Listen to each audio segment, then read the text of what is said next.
Hello. No. There we go. Yeah, so sorry, guys and gals and children of all ages. That game just did not want to work. It worked, but it would just completely just go poo-poo. And I'm just like, okay.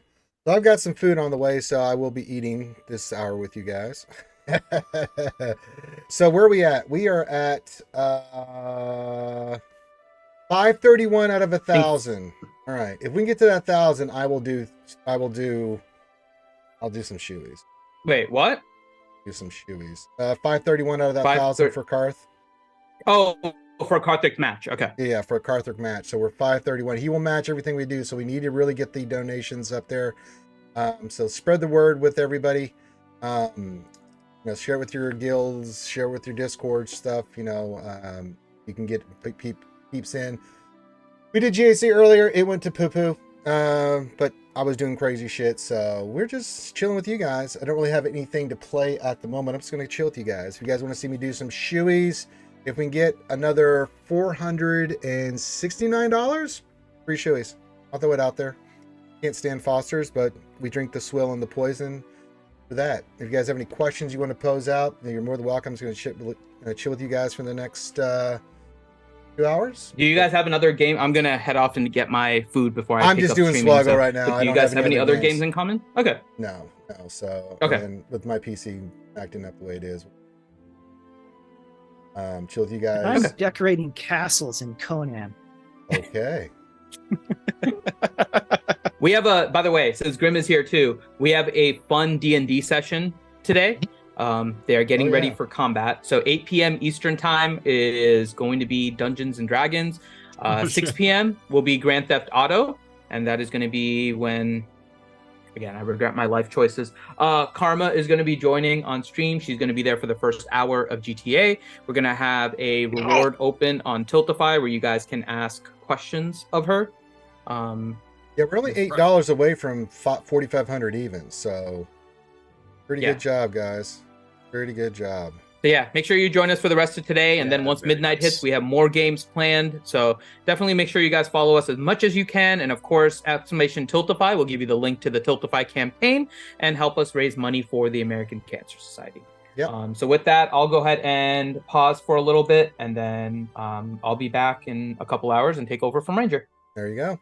And so we got Aldous hanging out, Grim's hanging out, BCM's hanging out. Rum, I've never prayed to you before. I have no tongue for it. I missed that. I haven't heard that in a while. No one, not even you, will remember if we were good players or bad players. Why we fought or why we lost. No, what matters is 3 defeated many. JC, please, you Crum. Grant me one thing. Grant me crystals. And if you don't listen, then the hell with you. Seems surprisingly accurate. I didn't have the music or anything, so you know. What is good in life? The enemy class in the fire and the lamentation of the women. Yes! The wind in your hair, an eagle on your shoulder. No. Wrong! Wrong! It's so quotable. He doesn't say much, but when he says something. Yeah. So good. They're all a bunch of sluts.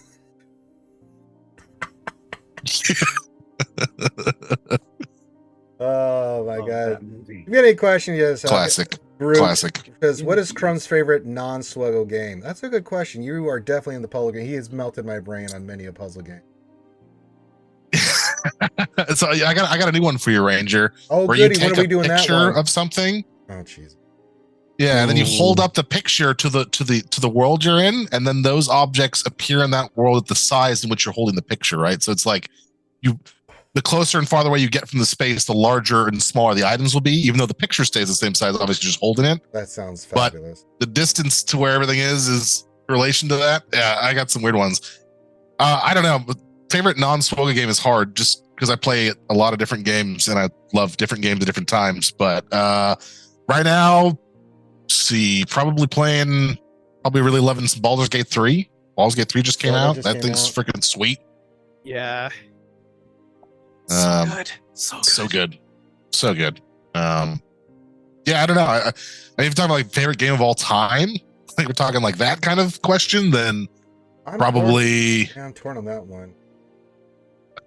like most influential game of my life is probably like Incredible Machine.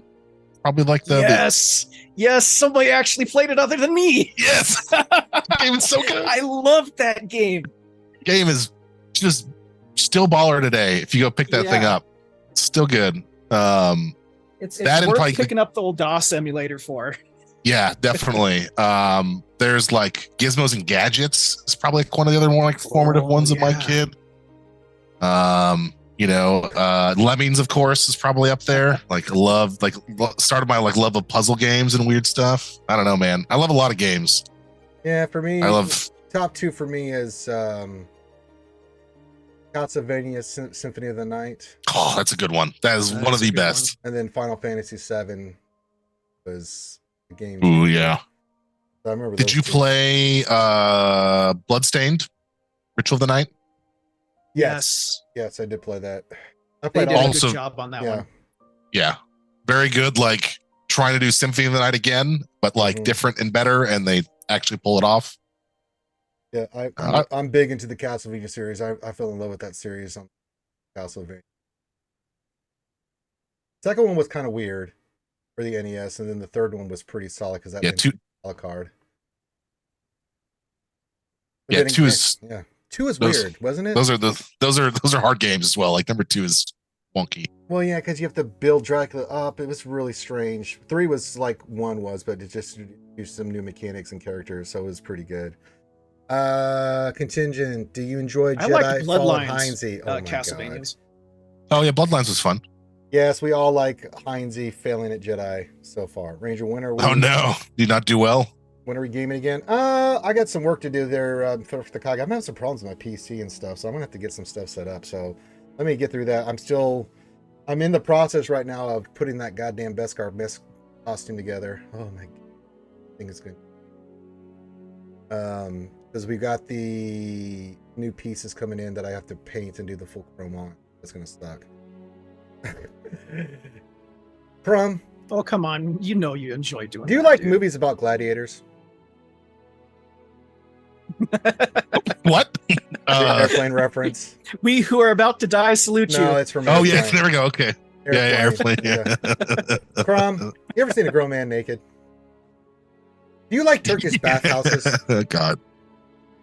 God. Talk about classic movie.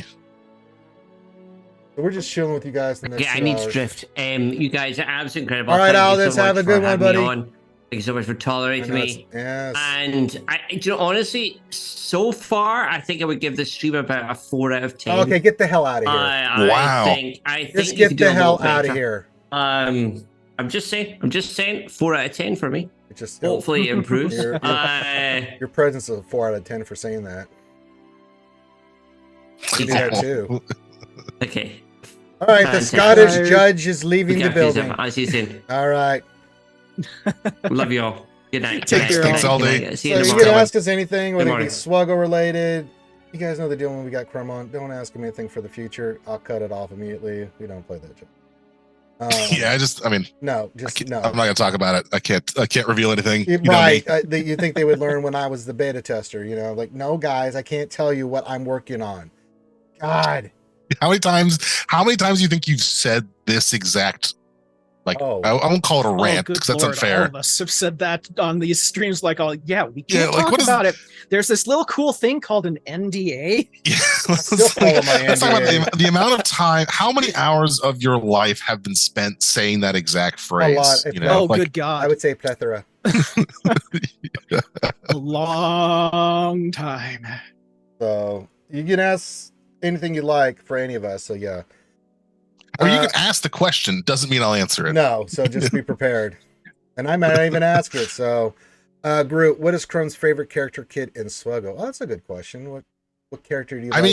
You like the most? I am particularly partial, obviously, to a one Jabba the Hutt, of course, just because it has my favorite little quacky monkey lizard chucking thermal detonators at people. But I don't. I mean, there's a couple other kits I think are super cool and like do interesting things, but I think probably Java's probably like my favorite kit. It's just the whole kit is so strong and so interesting. Does lots of weird stuff. I don't know. I love that kit. Plus, you get a Rancor. You know, who doesn't love a Rancor? Yeah, pretty good. Pretty good. I know. I've been having the most fun with Starkiller. His whole thing. Yeah, that was the other one I was going to say, like maybe Starkiller, just because once he gets going, man, he just hits like a truck. Yes, he does. He really is. I mean, the kit for Dark Trooper is not necessarily super amazing, but man, do I love Dark Trooper. Yeah, he just feels so good when he rocket stocking robots. Just one dude, just boop down. I know. Well, we did that today against Lord Schmader. It was glorious. Now, if you guys didn't see GAC today, I don't really care if I win or lose. You can see that my opponent cleared. I didn't, but that's because I went full ham on all the alternative teams you can use. Didn't quite go so well, so we'll lose, and that's okay. Don't mind. Hey, as long as you had fun. Well, yeah, I mean, it was just a show: Starkiller versus Ray, the Inquisitors versus JMK, Bounty Hunters versus Lord Schmader. You know, it's just that kind of stuff. We didn't get the right RNG. Little bad stuff happened, so it's all good. But yeah, if you have any SWGOH questions that you want to ask, feel free. Now, we are raising money for the ACS, so currently we're only $8 away from 4,500. On top of that, we have a match going on for the next 5 hours and 55 minutes. If we get to up to $1,000 for the next 5 hours and 55 minutes, we've already done 531 of that. Arthur Genigus, the Whaling Cannoneer himself, will match that. So yes. What is this? Thanks again to Karth. That's super amazing. Yep. Karth says, if they're an address we can send subtle Star Wars Hawaiian shirts for Crumb to wear on his charity streams, asking for. I'm actually wearing one right now. I think I'm wearing a new one. I don't think you guys have seen this one, but I realize I'm not on camera. But I can. You can put you on camera. See, I mean, I don't really care to be on camera that much. Well, then don't worry about it. Then here we go. You can see it now. Okay, hold on. Are you on there? Oh, okay, there we go. See, look at that sexy beast. Why does he not like being on camera? There he is in full all his glory. I was going to say, sweet. Are you finally getting some sleep now since the baby's not such... She's... Yeah, I'm definitely doing better. You know, we've passed a lot of the super hard stuff, but it's been a journey. It's been awesome. Yeah, she's just up and running around now, so that's terrifying. Like just sprinting around the house. You're like, oh, this is a whole new level of chaos. Great. Yeah. But that's okay. She'll smack into a wall and then she'll learn not to run in the house. You think that? Well, a couple times. Couple smacks later, still running full speed. Operation Metaverse Gom says, "Someone get that man a comb." He's about do I need to comb my hair? Oh man, I got a brush here. Don't worry. It's gotten longer. There you go. Brush it out. There you go. Make it look long, luxurious and stuff. So yeah, we're chilling. So you can ask us anything you want. Again, we do have the right to not answer, but what I need is a haircut more than anything. Yeah, I'm surprised I'm surprised it's. I've never seen it that long. This is the longest it's been in a while. And man, during the summer, certainly hot. It's the source of all his power. Mm-hmm. Yeah, exactly. I'm like Samson. Exactly. Yeah. If you chop off my hair, my wife Delilah will. No, just kidding. Yeah. So yeah, we're chilling with you guys. Any SWGOH stuff you got for the next 2 hours? You can ask us anything. You want to look at mods? You want me to do a roster review? If we get $8 more, I'll do a shoey. If we get another $469, if we get to 5,000, I'll do 3 shoeys. So we're 4. We just 3 shoeys. Yeah. We just got $20 from our good friend DPK, Deadpool Kyle, coming in. Says obligatory yearly take my money for a wristband. There you go. So we are now at nice 4,532, and I think that demands a shoey. That's right. It's where Ranger pours his awful poison called Foster's into a lovely woman's shoe and drinks it. Why? Because you guys like seeing me suffer. That is so much. Asking you shall receive, sir. That is so much goddamn foam. Oh my god. Ugh. It's that time of the stream where Ranger regrets his life decisions. I know, right? I've been doing it all day. Oh god, you put me like full screen, like You want to see the Hawaiian shirt, man? Just Oh, get off. We've been on here plenty of Jesus times. Christ. Okay, look, It here's is a the pretty shirt. slick shirt, It dude. is pretty nice. Look at that. My wife got that one for me. It's like you don't necessarily notice it as a Star Wars shirt initially, but there's a lot of Star Wars stuff. All right, now I'm going to stop being on screen. Okay, there you go. This is creepy. You guys are creeping me out. I don't like seeing my face so big. It's just creepy. I don't know. All right, we got another donation, $5. I'll read out the question here. Let me do the shoey first, then we'll get into the meat and potatoes of this. All right, let me do this real quick. I got you there. Potatoes. Boil and mash. Thanks, in Anna. 2 minutes, Appreciate it. too. How's it going, DPK? Not too bad. Do you like that avatar, Gom? Yeah. I was getting ready to comment about that earlier. Gonna be I love RX that. real I quick. love this dig it, thing. dude. I dig it. Just want to say I love this game So- community. Hope SWGOH continue to support this game. Here we go. Thanks, Anna. Raymond the Mad.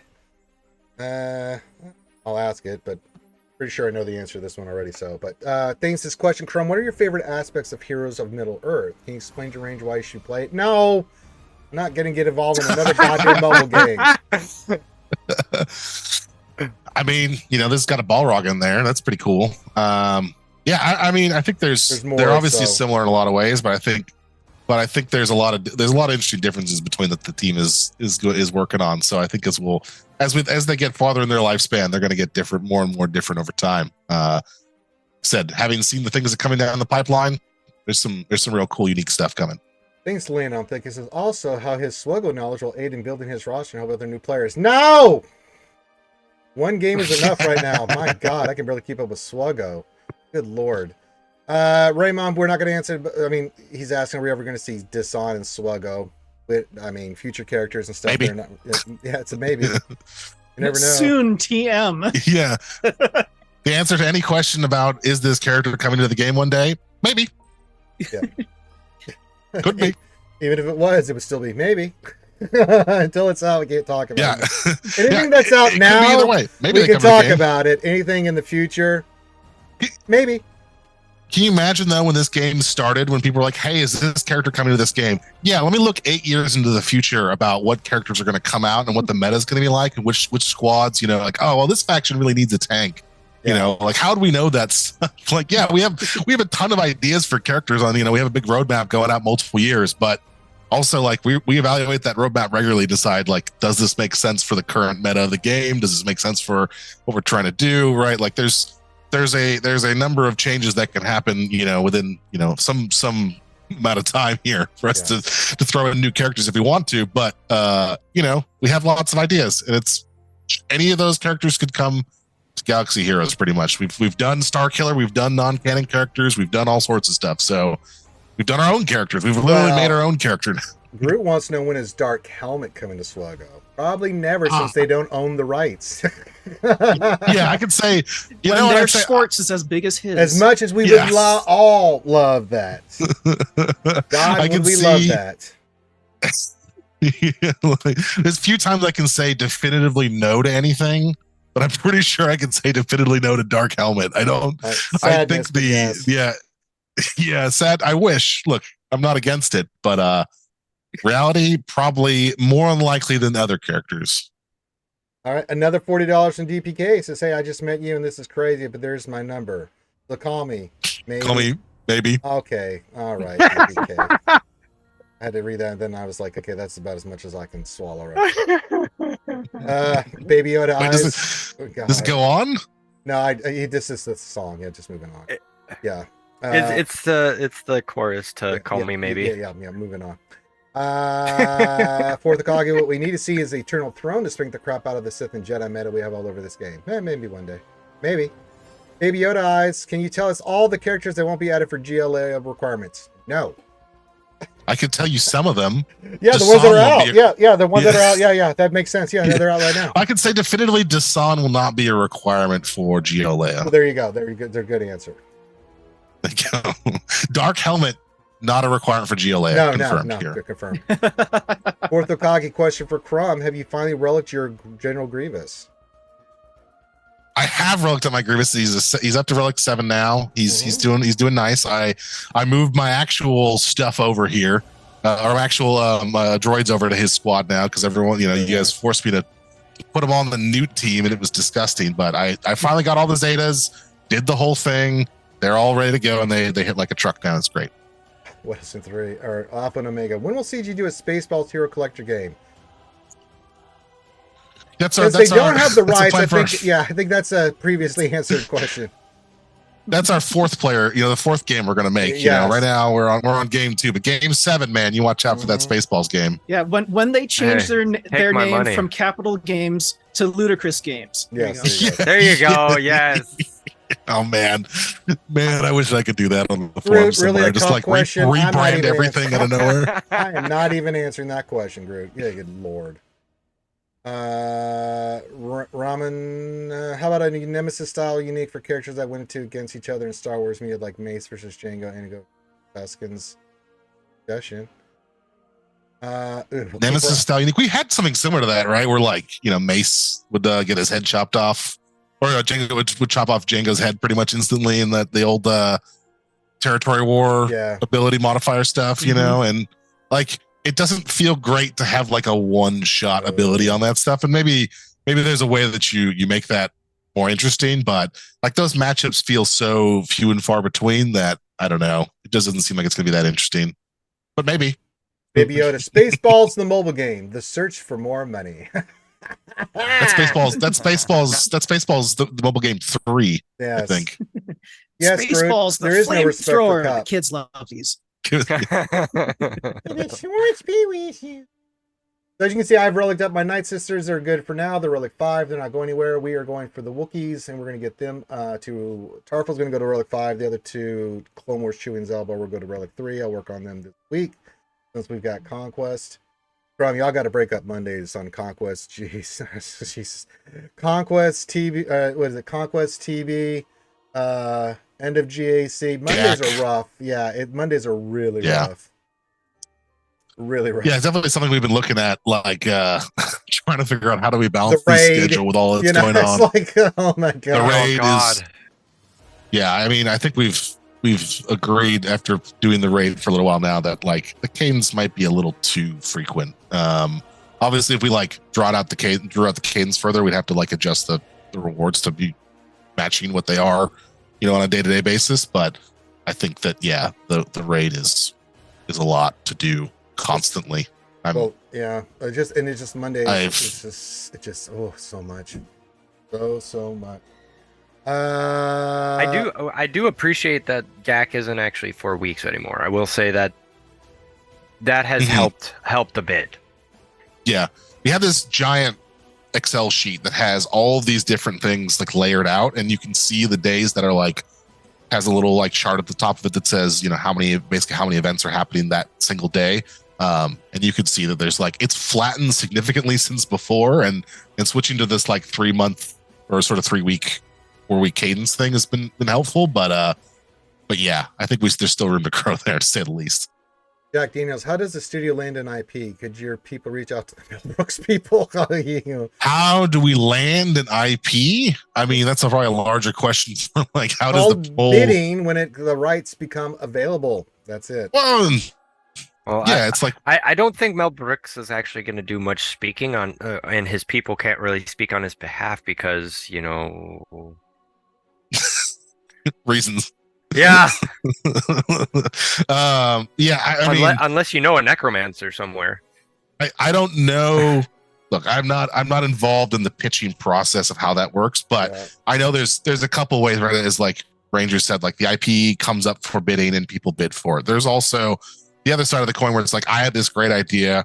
Let's try and build a partnership with these people and reach out to them and say, hey, we want to do X, Y, and Z. We want to use your franchise or your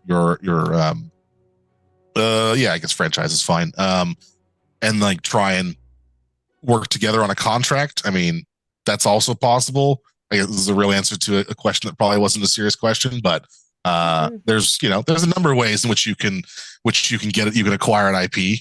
Usually requires you to get a voice at the table somehow and ask them or show them, hey, we've got this great idea. We have some sort of track record. Can we do this? And then the lawyers do all their stuff, and I don't understand any of that. Yeah, and a lot of the times it requires deep pockets. Yeah, deep pockets and connections. as with most things in this world. Oh, Stark Strategy Gamer just donate $20. Says, let's go. Thank you very much. Appreciate you. Very much appreciated. So keep it coming. We're getting closer to matching that total from Karth. We're at 616 out of 1,000. So 5 hours and 40 minutes left. If we get to 1,000, Karth will match it and donate 1,000 himself. So another 400, roughly $384 to go. So keep the donations going. Very much. I had a question for you, Crumb. Now Sure. that I have your ear. So it's back when we moved from the 4-week down to the 3-week GAC. With the I guess this is a technical question that you can ask your crew and stuff, but did you take into account that we're no longer doing 12 battles, we're only doing 9 as far as the crunching goes with everything? Yes, definitely. When we crunched out of that, we tried to adjust things to make that commensurate with what it was before. Okay, I wasn't sure. You if sneaky guy, that Crumb. brought up, but Crumb just donated like $100. Got us closer. Now we're down to $284. $100. Says, keep up the great work. Karth rocks. He does right. So we're down to... and there was another question a while back. I don't know, we haven't had a follow up in a bit here, but around the PC client and that kind of stuff. I know that's been a big thing for folks, and it's something that I said before that we've been working on. We've been working on for quite some time now. It is still in progress. Just as an update on that, like, we are actively trying to get that together as soon as possible, but it is taking its time. It seems like a thing where you flip a switch and everything's good, which is technically how it would work. But there is a number of other issues after we flip the switch internally to test it that were like, oh, actually this is not so simple. And so we've been working through that stuff. But just know that I know, because it's come up here at least 3 or 4 times about like PC client stuff. It is something we're still actively checking out and working on and trying to see if we can make that happen. Because I think that'd be a big thing for a lot of folks is, to just get a native PC client. I got to ask you, Leviathan, how did that thing have so many bugs? And any idea what happened with that? I know you're not in the development team, but holy moly, that thing had more bugs. That thing had a list as long as my arm there, Crumb. So, well, we don't have a test program right now, so that's part of the problem. The second part of it is that, like, obviously, that ship was doing a lot of weird things that we'd never done before. So, there's a lot of weirdness we had to investigate pretty deeply on trying to figure out, like, how do you take over someone's capital ship? Like, what happens in a lot of weird scenarios? So there's a lot of extra work we have to do around that. So I imagine that's probably, the game engine is what do you mean my fault? Get out of here, What else 73? It's not my fault. Yeah. So definitely one of the more complicated kits we've produced in a while. So that's probably a factor in it. All right. Yes, Mel Brooks is still live, by the way, DPK. I don't know if you knew this, but I must have been thinking of somebody else. I had a brain fart. I don't know how he's still alive, but yes, he is still alive. Well, Schwartz is keeping him alive. Yeah. This is true. This is true. Well, let the record show that Crumb admitted they are not testing their stuff right now. That's not exactly what I said. We don't have a testing program. We don't have a public testing program for players to check this thing out. So I heard it. Yes. Yeah. Like I said, they just test to make sure the buttons work. That's all they care about, right? Exactly. That's how it goes. We even do that. I guess. Somebody hit the power button. Oh, it works. Okay, ship it. I know they're pushing buttons over there because the Illuminati holds me down every day. I know this for a fact. So I call up Kaylee once a day. He gets out the one laptop, and then he says, "Okay, where's the button for RNG for Ranger?" Okay, wait, cool. There it is. I thought your website. You said you guys had another laptop now. That's true. Yeah, we got 2 whole laptops, man. We're really coming up in the world here. Almost like a big AAA really studio. Splurging over there. Yeah, we're can see where all that money's going now. 2 laptops. Are you guys almost up to Windows 10? Off 95? Yeah. No. We're still using 3.1 still. That would have pulled away from the coffee maker money. Come on now. We have priorities here. Alpha and Omega question. Is there another Crumb puzzle this year, and how long does it take you to plan one out? That's a good question, because some of your puzzles have been good lord. Dude, some puzzles, man.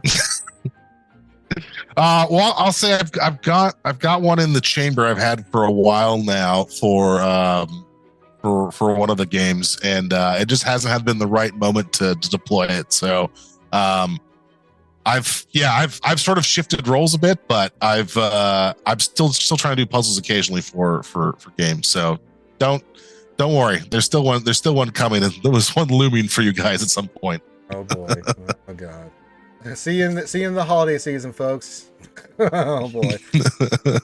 Handy BRX. Are there discussions about restarting or modifying the testing program? I'll be happy to volunteer. Oh. Yeah, definitely. We've since its closure, we've been talking about how we restarted. But I mean, in seriousness, yeah, I mean, it's something we've been actually a kicked up conversation recently in the last couple months here. We've been really talking about like what does it look like to restart that and solve some of the problems it had before with some newer structure stuff. Yeah, hopefully. I can get my stuff in order and we can announce something like that in the not so distant future, but we'll see. We're very much in progress for that. So that's the timeline is unclear about when that would, if and when that would come back. But there is definitely a lot of conversation about the value that just chatting with our players about this stuff, getting their perspective on this early is just like massive for us, like it just seeing how players touch this, like after we get their hands on it, after we've, we think like, oh, okay, we think we're pretty happy with this. And then seeing our players break our game is always a amazing and humbling experience of like, wow, our players really know what they're doing, and they find all the little nitty gritty bits. So it's a huge value to us. We definitely want to make sure we try and figure out if we can do that again sometime. Because I mean, I had a lot of fun doing it, and it was very productive. So yeah, that Gom guy, I don't know about him. Yeah, he sucks. He's a little weird. Yeah, strange man. Very strange man. Baby Yoda is the backwards yes. For Ranger, simply if Ranger then X equals 7. All right, that's just mean. That's wrong. Yep. That's not right. Yeah, it just replaces anything that he does, including his attacks. Just like, if Ranger man, if you 7 see damage. Fleet battles, you'd be like, yes. 5-6 dodges in a row. Cool. It's like, wait a minute. Not seven dodges? It should be 7 dodges. Yeah, overall, the fight will get 7 dodges, but initially it's just like 5 to 6. Oh, okay, cool. Okay, good. The system's working. Quick, somebody go hit the button. Ranger's playing. Well, I mean, if you guys have seen it, I've seen it in person. It's like his profundity doesn't assist at all. It's true. His doesn't assist, but the enemy sure does. Like, wait a minute. How's this work? Yeah, it's not like a dial we switch for the whole game. There's a specific dashboard we have in the office. Yeah, it's just Ranger. Yeah, just me. Yeah, a specific button that just says Ranger. Yeah, there's a large expletive and then Ranger on the label and then a button. Oh my god. Brutal. Oh my god. Fourth Akagi, what are you writing here? I knew it. What do you mean? Wait, what? What is the bugs to profit ratio? I don't know. I don't even know. How do we make money off bugs, man? We've been doing this all wrong this whole time. We've been making money off bugs, man. Revolutionize this whole industry. We could take this thing by storm, guys. Corner the Who do market. you think they are? Bethesda? Oh man, yeah, that's right. They got that cornered. No, it's RSI. Oh Jesus! Yeah, it's whoa. Calm down there. Crazy. The testing program. Sorry, go ahead. To be honest, I've been playing Star Citizen and streaming it. I love the bugs because you never know. No two gameplays are going to be the same.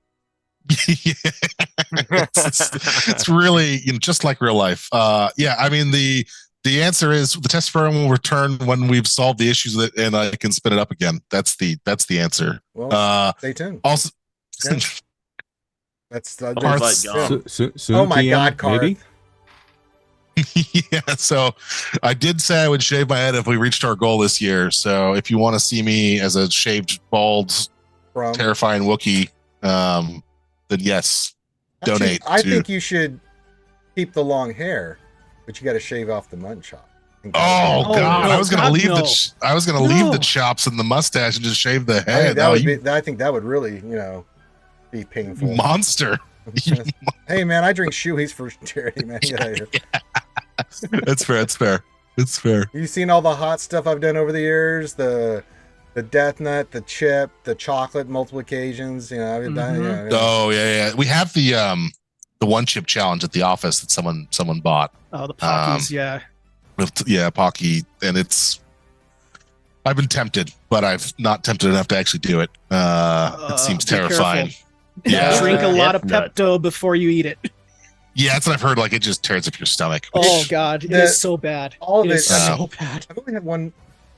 I mean, a reaction to eating it other than just the pain. The last time I did the death chip challenge, it just made my abs tighten up. So for about 5 minutes, I was sitting there stretching out to kind of get through that. But no, Yeah, it gives fine. you horrible freaking cramps. Horrible cramps. Yeah, no kidding. Right. But yeah, also just to plug Extra Life real quick as well. Yeah, obviously we're doing our own charity stuff. We're going to announce that very soon. I'm streaming this year. I'm trying to stream on the actual Extra Life channel. So if you haven't seen it on my channel, that's why I haven't been there. I've been over on the Extra Life channel trying to do some fun stuff with the folks there. So if you ever want to join us, hang out, any of you folks, feel free. We're having fun over there, raising money for charity as well. All right, Stark Gamer says, Crumb, when is the next streamer versus CG devs GAC? That's a good question. That's something we've been kicking around for a long time. We haven't really found a great moment for it, because I mean the reason we did it before was that like R9 was coming out, it was a big deal, and we wanted to show off the difference in power around that, and so it made sense to like get everyone, have a cool grand arena and that kind of stuff. But I think it was so successful, we definitely want to do them again. I just haven't had the bandwidth to try and kick this off. I know Meathead's been considering it as well, but yeah, we want to do that. That one's a little bit like, oof, we got to find time to figure out how do we do that again properly, and then maybe also streamline it so we can do it like a little bit easier. I know there's a number of people who wanted to like set up their own kind of versions of that, or request like, hey, let's do this style version of this with this group of players and that kind of stuff. And that would be really cool if we could set up something that we could do on a much more regular basis. So trying to make that a little bit more sustainable, because right now the spinning it up has been challenging, again, to say the least.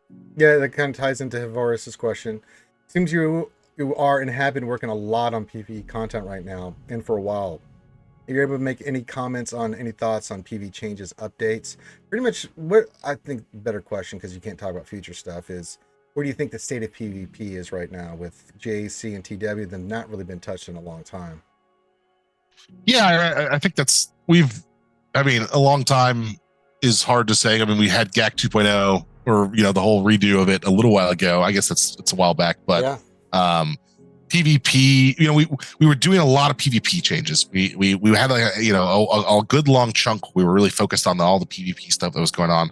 We switched to PvE because we knew that like we want to balance this stuff out so there's enough of both. And man, I can't wait for you guys to see the return of the Jedi Raid stuff. It's like nothing you've seen before in Galaxy. Seriously, Nice. It's super cool. I was in a meeting this last week where they were showing off the early previews of what it looks like and like in action. Holy crap, super cool. And so trying to get to make sure we also capture that like authentic Star Wars moment. Like we all want to experience Star Wars in this game. We want to like feel like we're in those moments doing something cool. So part of that is also the PvE side of this thing that we need to spend some time on. So we'll bounce back and forth between those two things. To answer your question more specifically, the range of like how do we feel about the current PvP experience in the game? I think there's a lot to do. I think the time crunch thing also that we've been talking about around here as well, just like how much time it takes to do stuff. So say we added another PvP mode. Okay, that's like more time on top of everything else you're doing right now. Like, does that make sense? Probably for some players who are, chomping at the bit for more.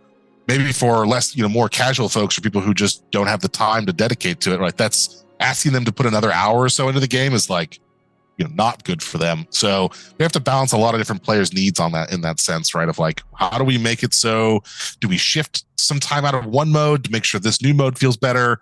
And that people are, are not slammed for time, as you said, like on a Monday where you're doing 4 or 5 different, substantial tasks in the game. It should feel good over the course of a week or something. But I think we've got it. We will go back to PvP stuff in the future for sure. Like that is definitely, we have ideas around that for what we want to do it, but we kind of balance between some PvP content, some PvE content, and then we, kind of hop between those.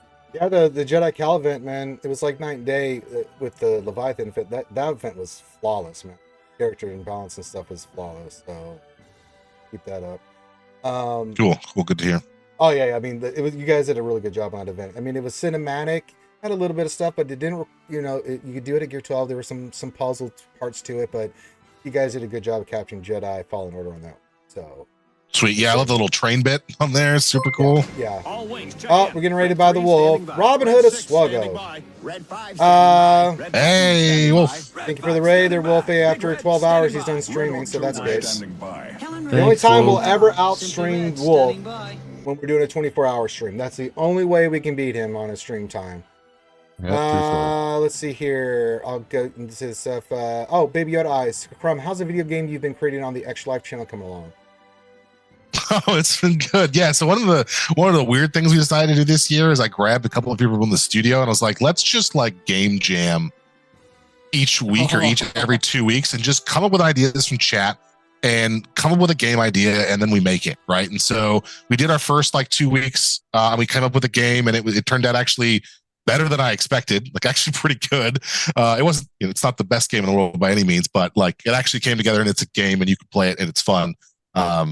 But after that, it was like we decided, a little turn-based kind of like combat game. We decided to switch to like a match 3 game. And so we've been working on match 3 this last couple of weeks here about like, what does the match 3 game look like? What weird mechanics do we want to do? So if you guys ever want to join us and come with ideas and thoughts about how you want to make a video game, we've been throwing some weird stuff at the wall, making some funny stuff. So can we get a first person? The match 3. Yeah, can we get a first person that only shoots Finn in game? Yes, okay. 100%. If you can give me a picture of Finn's face, I can definitely put him on a sprite. On the internet. He's yeah, exactly right. Like we can get one. We just need a picture of Finn's face or full body. Yeah.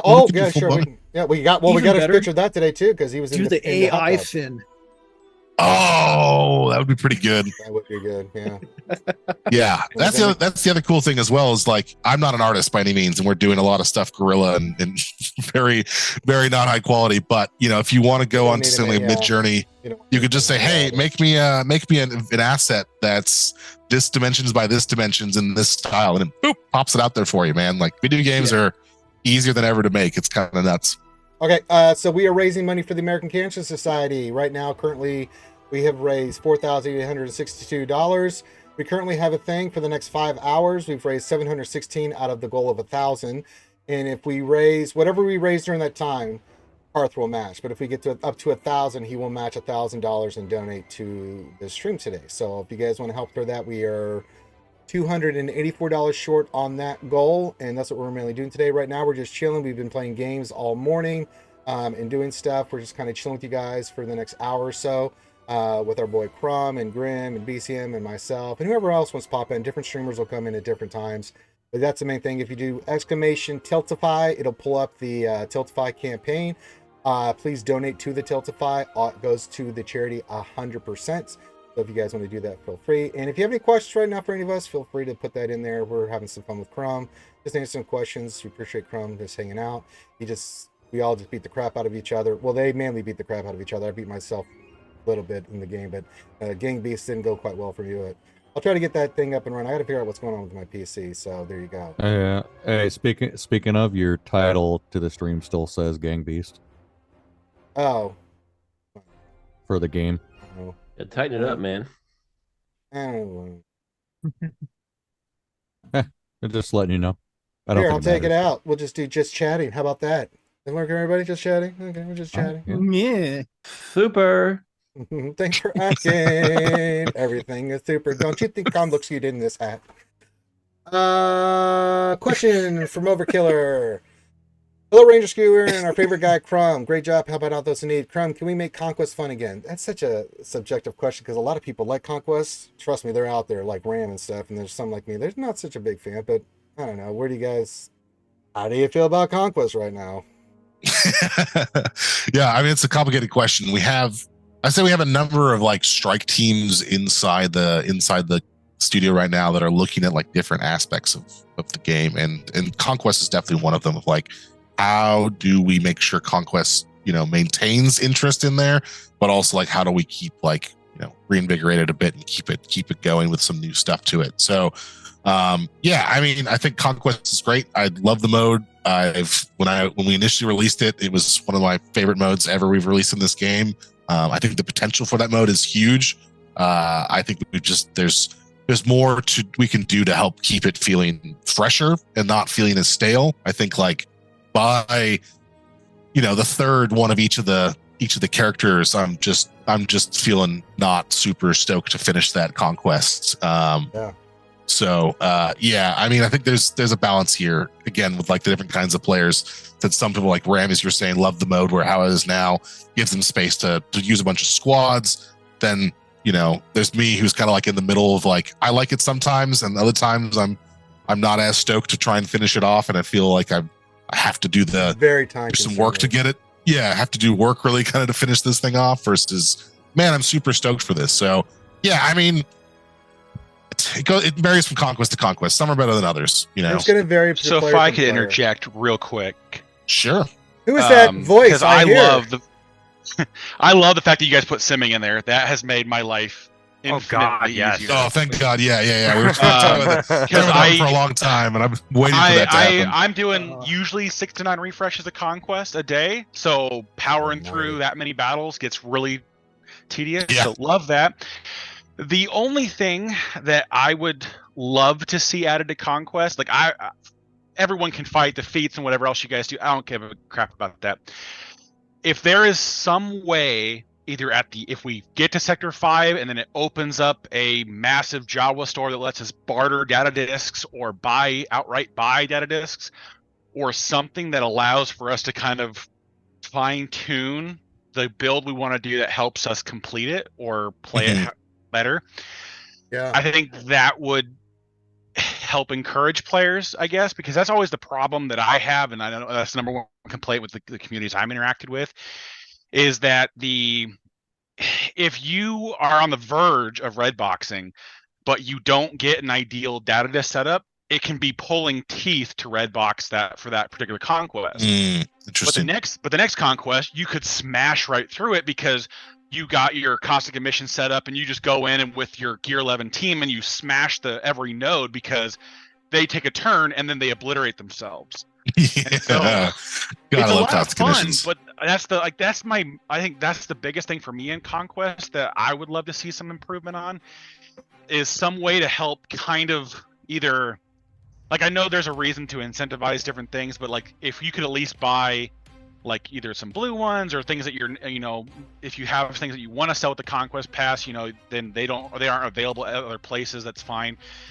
But just some kind of way to fine tune it towards the end, like either you get to a certain point in Conquest or whatever you guys end up deciding where you want to implement that. But it's just, for me, I think that would make players experience a lot more even, because it's like you may not get what you want while you're getting there, but if you put the effort to get, like, let's say to the end of Sector 4, you open up a little node that like refreshes or something that's just like, okay, well now you can dismantle your conquest, your this that you're not using, because you get tons, and then you can buy them for like some salvage or whatever. I mean, a broad stroke. But yeah, just straight to Crumb's door. That's an interesting idea, and yeah, I think there's definitely some element of that. Like, we don't want it to feel like there's one path through it, and if everyone gets the one thing, they're good, right? There should be multiple paths to victory, and it should feel different each time. But like that, range of experiences should probably not also like be so wide that it includes like, hey, I feel screwed because I didn't get like one or two of the good discs I get. Yeah. And to feel like, oh, now this conquest is harder for me, or this is a lot like more of a time consuming task, right? Not necessarily even harder, right? It's like, this is just going to take me 10 times as long to do. So that you're breaking up iteration before Malicos, when we still had the Zealous Ambitions available. Like, Zealous Ambition makes like so much of your roster functional because the support that comes with the support characters, like Dash blowing up the entire enemy team once he takes a turn with his AoE is so much fun. Like, just a million damage across, because Visa Mar counterattacking for fucking like a million damage, hysterical. Love it every time it happens. But it's like, if you don't get them, like you go through the entire thing and you maybe only get one gray one, or you don't get any at all, then that's a very like negative experience, because it severely hampers especially when the later sectors. Well, simming not as much anymore, but it severely hampers the teams I can take into those areas. So I have to slow down my progression to only use my teams that can get through sector like 5 per se, versus being able to use my roster to a wider array, because I now have data disks that support factions that may not do well when there's overprepared 4 on half the teams I'm fighting or whatever else ends up being the case. So Sure. That's more or less, I guess, where I would come from at it. It's like if there was a way to kind of fine tune it, maybe not make it infinite, like you said, so it's not, but like give us a chance, like we did with the second tier of re-rolling mods. It's like, well, if you didn't hit it to 6E, now you have another chance to kind of go at it again or calibrate or something like that. So we get a little opportunity to just swap some things out and hopefully make a bigger impact on our experience there. I really like that the end of it, like there's something like I've completed this thing. I've shown you I can do this. Yeah. Now make my life a little easier. I think makes a lot of sense. That's an interesting idea. It's definitely something I'll take back to the team. All right. Let me see here. Question from Ronan Zai. Are you guys looking to any gear grind 2.0 changes specifically with signal data?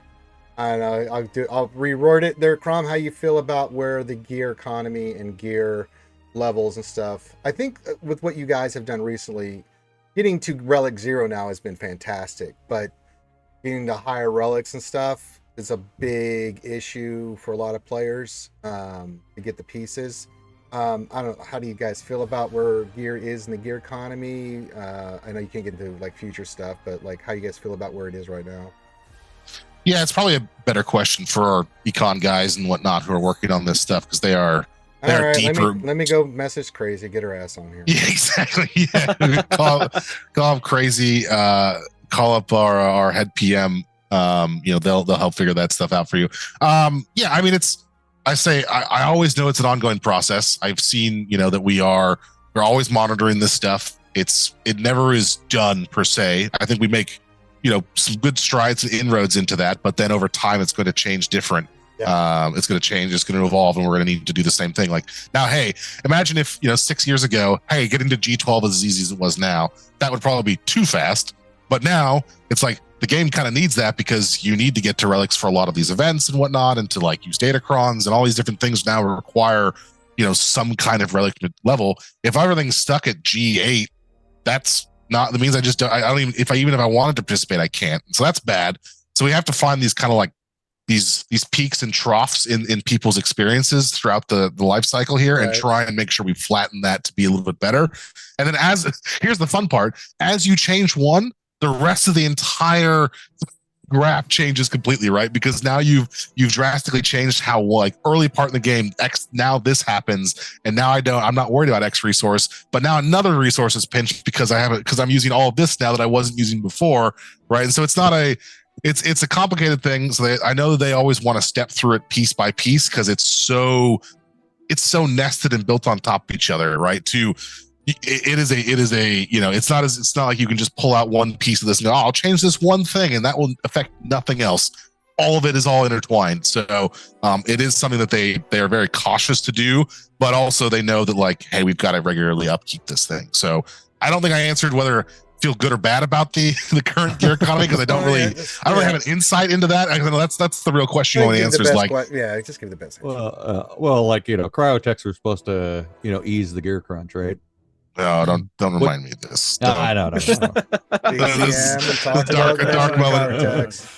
A dark moment in my life. I'm just gonna comment. Watch this. Is just something I observed. Like all the new characters require less than Gear 12. That's all I'm saying. I think there was maybe a moment where I was maybe not a little too loose with my tongue, and I explained a little bit more about that situation than I could have. But that was not an ideal situation, to say the least. Maybe you could find that clip somewhere online and incriminate me. But I won't do that. Kyrotex. Karth answered Gom's question. Hannibal question: what's going on with the squishing? Is this a function of the number of players in GAC? Oh, actually, that's something that Meathead's been really, really championing internally, trying to figure out how do we adjust that to make sure that it's not crunching down people, especially in Kyber. I mean, super clear. This is just the equation working itself out over time, and how the equation was built originally. It's something that we need to do maintenance to regularly, and we're trying to figure out how do we build it so it maintains the correct amount of people in the different divisions and different leagues properly. It's just a function of how it works in this kind of population. The equation that is. Well, I can tell you, and it's not. If you want it's not intentional. Yeah, if you want a perfect example to take back to the team, Helmet Ranger's gone 5-4 or higher, 6-3, 5-4 on average, right? For the last 10 GACs. I'm in Kyber too. Yeah, exactly right. Like there's a weirdness there's a weirdness, and yeah, shout out to Meathead for really good. Spearheading this internally. He's been like pounding the drum on this constantly. He's got a number of engineers that are working on an improved formula for all this stuff. So he knows it's an issue, and we're working on it. Yeah, that kind of goes back to what I asked you earlier, was the fact that it seems like that calculation is off because we went from 12 battles to now 9. And so if you're 50-50, you're 6-6. But now if you go 6-0, you're actually like a 45% win ratio. And so that would cause your overall score to drop, and that's why you're getting squished backwards when you should be moving forward, right? If you have a winning record. We did adjust it when we switched to the 3-week thing, but it's still causing weirdness there. And we looked at a graph the other day of like the populations over time throughout a season of Grand Arena, and there's just like weird moments where you're like, why is that happening? That seems odd. Like, and then it has knock-on effects for the rest of it. So yeah, it definitely something weird going on. We don't want to. We're not here to crunch Kyber out like to 5 people. That's not what we're trying to do. But we're working on a solution as fast as we can. I've been on the other side of it too, where I've had a losing record and actually got promoted. Right. It's like there's some weird things that happen off the edges of the system where like at extreme values, some weird stuff happens, but then also like the overall population is just crunching in a weird way. So they've identified the problem. They know what the issue is. They're just coming up with a new way to implement it.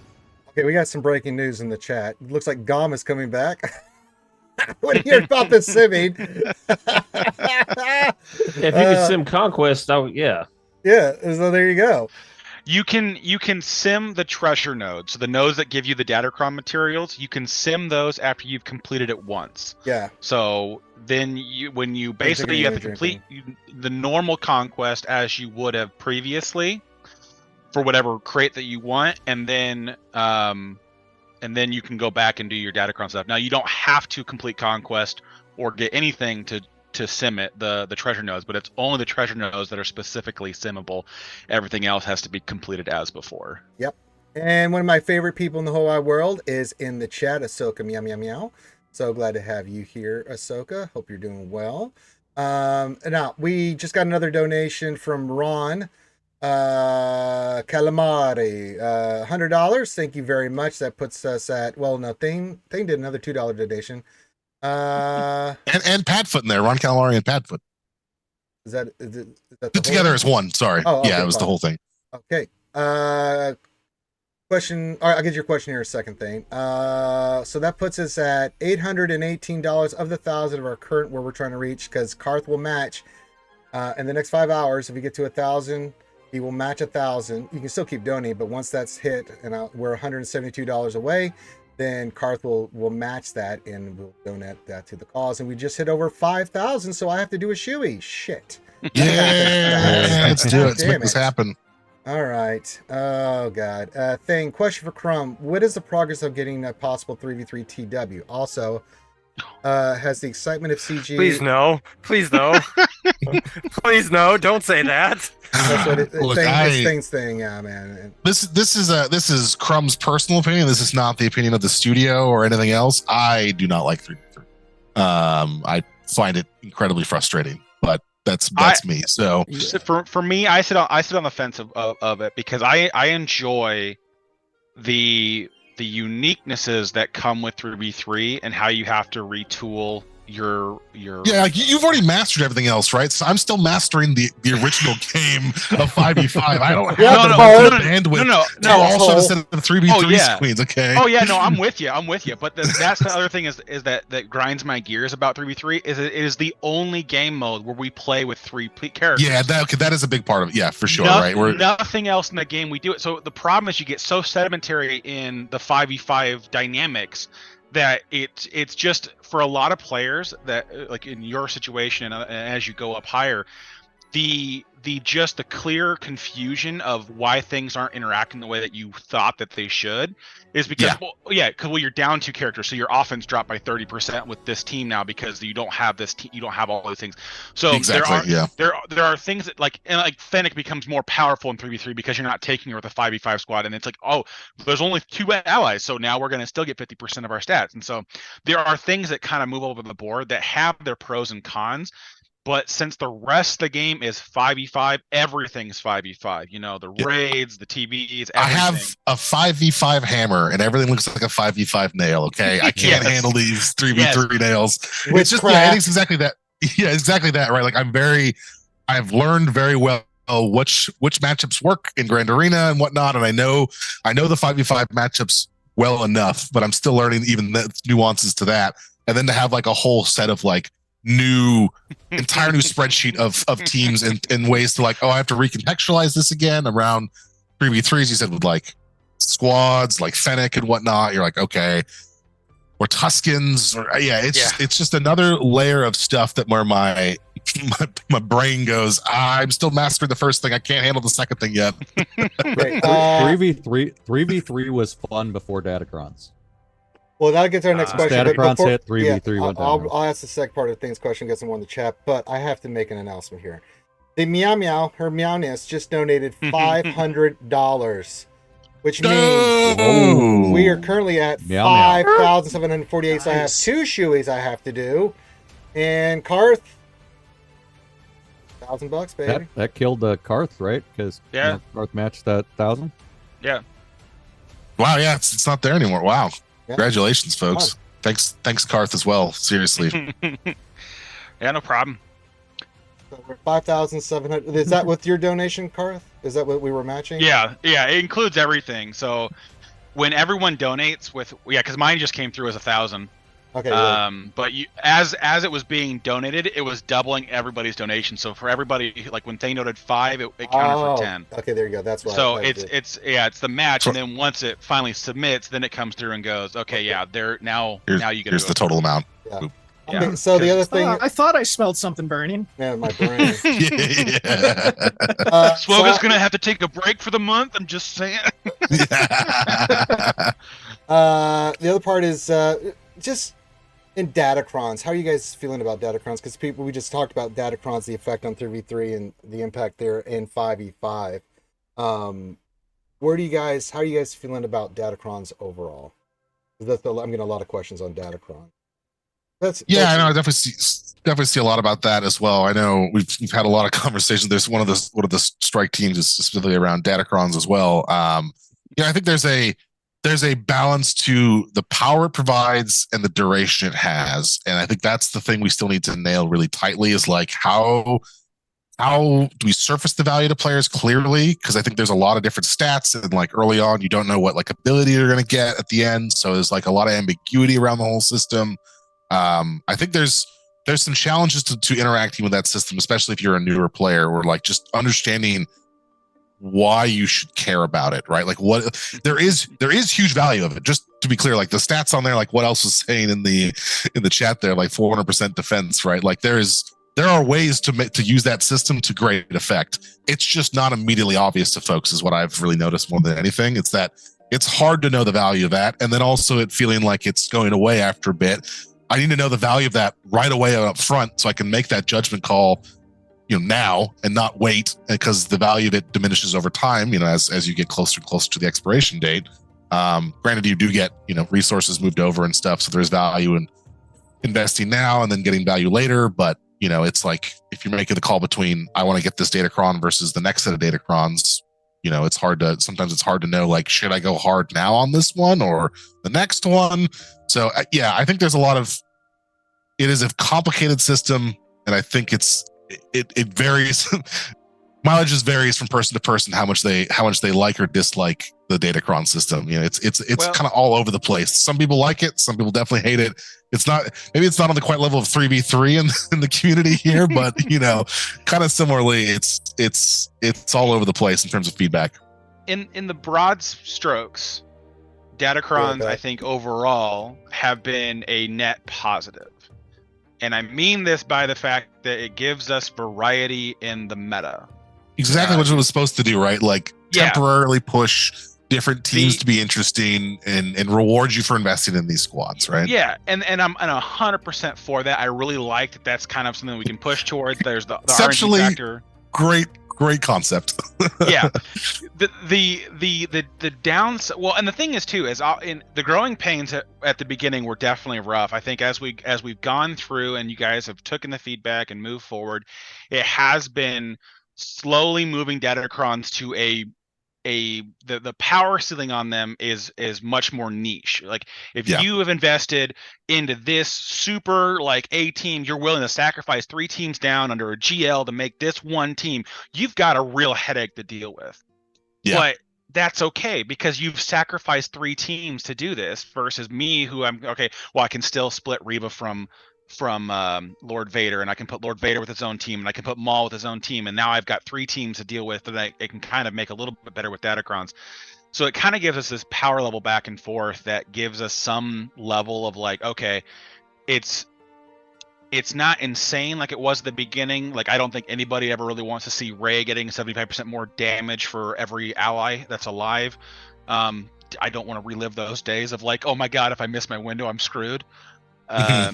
But it's progressively getting to a better spot. But yeah, I think the biggest issue for me and I think a lot of players that I've talked with is just it's the rollover. It's you get a hard time because you get penalized for not taking advantage of certain things. And then if there's a set that you got really invested in heavy into, you have to do this massive balancing act of breaking everything down ahead of time and then reinvesting into the current set, so that you can spend your data cash, so that when you fully break down that you don't go over the limit. And then it's a weird game of resource management that, I mean, I don't know if it was completely thought on the back end of, everyone maxing out 30 Datacrons every time a set rolls through. But yeah, it's one of those things where like, I think a lot of players would,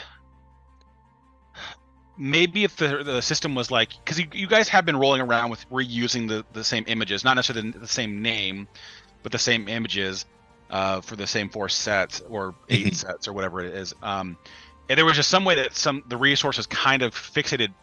I don't want to say permanently because I think that it gets really too powerful, but I just for me, I don't like investing heavily into things that are temporary. That I think that's the biggest problem with a lot of players is like, if I'm heavy on one set and light on the next, that could screw me on the next 2 sets. The third set, right? Yeah, out there from there.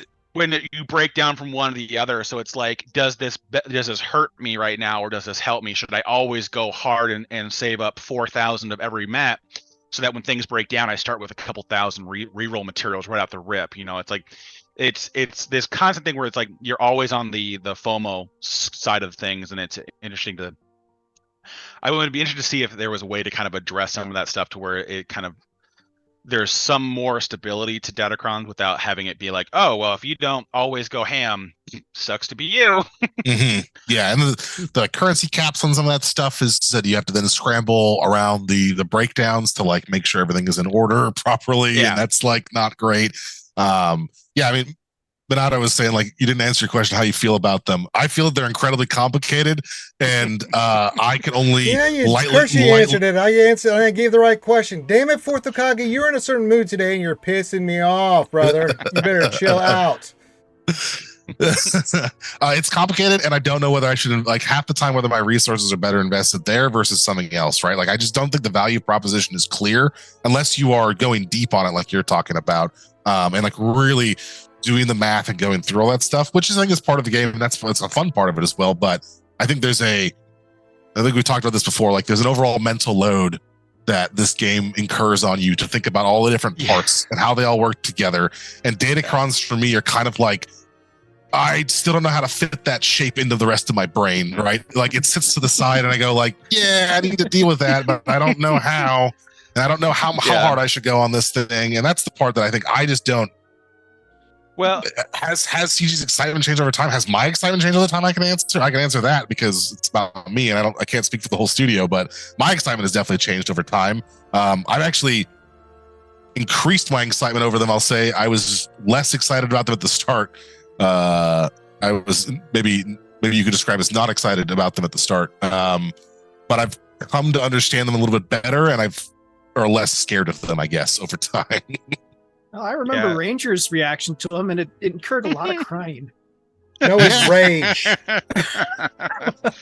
So we express rage in different ways. Ranger.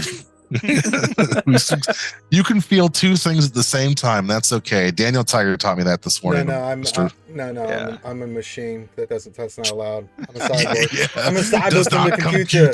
My CPU is a neural net processor, a learning computer. I'm right here. Come on, kill me. To see how you guys. I guess I'm interested to see what the data comes back with for the lowering of the relic requirements for the 3, 6, and 9s for this next set. Yeah, I'm really excited about that. I think actually I want to see that. And then I guess the other thing too is like in my head what I jump to, and like if you want to increase the overall like value of datacrons is go wide with factions but narrow with the roles. Mm-hmm. So it's like if I lock in a level 3 light side, I get a couple options. So it's I can get the value out of it easier because the resources to take them to 9 is fairly expensive out the trip anyways, let alone how much you can waste re-rolling for a perfect cron. Because some people get lucky and they can get 300% datacron with a defense datacron with getting to level 8, and some people can spend a dozen rolls. But I think because that's what I liked about this set we got going on now. We have 4 factions. I think we got a little bit too much on every individual faction, but that's my opinion on it. But I think that kind of helps players identify the value, is because I think the hard part for a lot of players is like, well, okay, I got Wookiees. Man, I'm excited about using Tarful, and it's like, oh, but I can't re-roll it till I get to level 9 because I can't re-roll the Wookiee. Yeah, like that part feels bad. And then on top of that is that there are 5 things to re-roll for the Wookiee. So it's like, oh, okay, so it's like it's not the one I want, but I have to take this to 9 now to be able to re-roll the level 6 that I want. So it's like part of me is like I like the diversity of factions because then it gives us more things to play with. I know it's a lot probably more on you guys to mess with, to put a wider spread there. But then if we minimize what was present on the factions, I think it would make players easier to kind of dive in and go and get something, because it doesn't seem like, all right, well, I've got a 1 in 5 chance of getting this, then a 1 in 6 chance of getting that, and then once I get that 1 in 6, then I got a 1 in 5 of getting what I want here, and then when I get to the end of this, I still got a 1 in 4 chance of getting the character I want.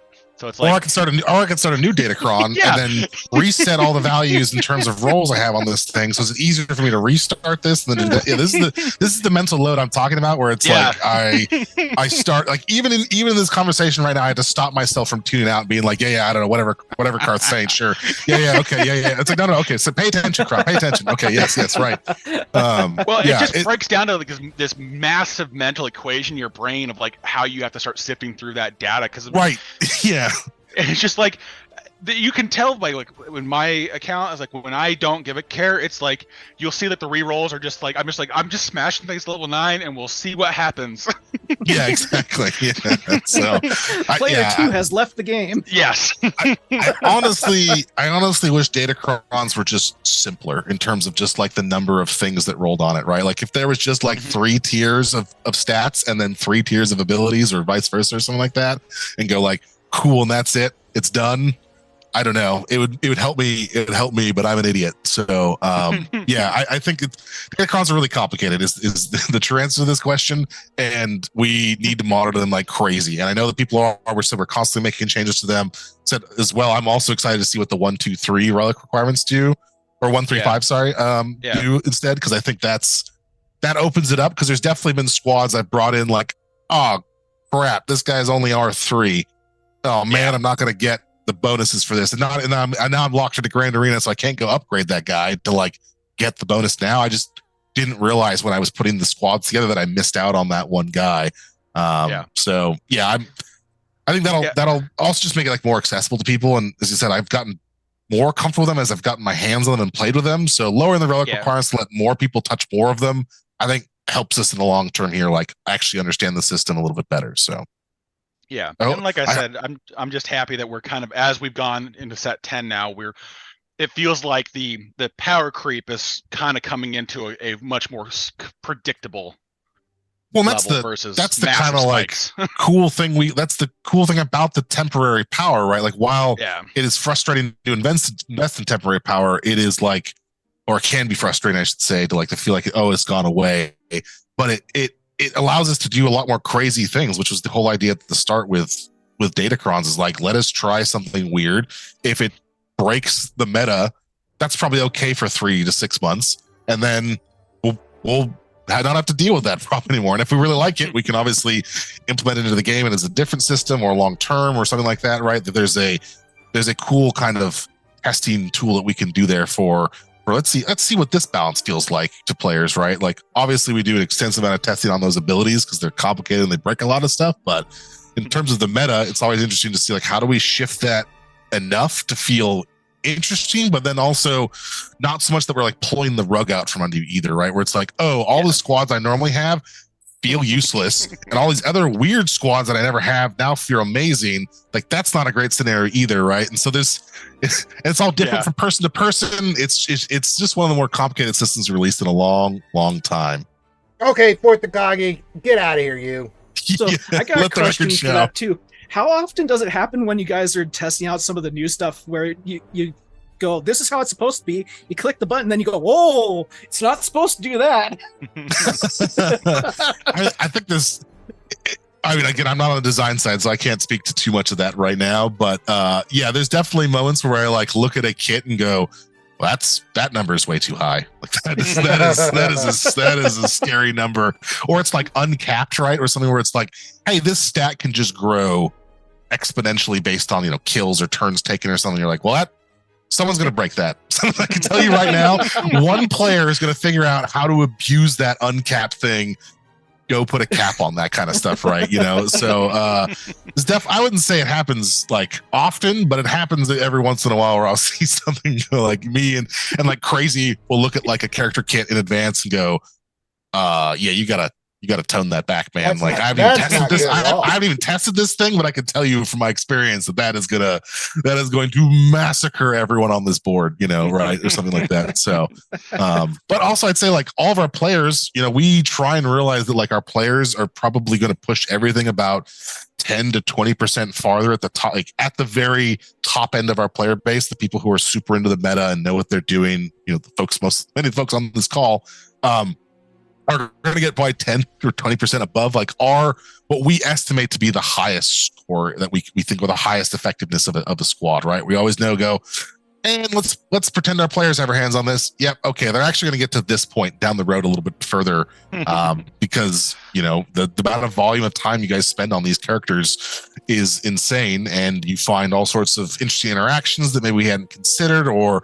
this interaction is a little bit more powerful when it's paired with something else, right? There's all sorts of like, again, a game with 200 300 plus characters in it, right, and units, there's a lot of combinations you can do. And so how do you try and also make characters interesting where they're flexible enough to be in multiple squads is challenging now. Like to have another Thrawn or another like plug and play character is challenging because it's so easy to break everything, like to go off the chart. We're like, oh, this guy can fracture people. What's that? Oh, it's basically a stun that no one can interact with and stops them from basically doing everything. Oh, that seems like a problem. Like, no. Every squad in the game can have this character. Oh, right. Like, oh, you think about that. That's probably not a great scenario to be in. So yeah, those kind of characters are complicated. It's always fun though, man. We get to see some really wacky stuff happen.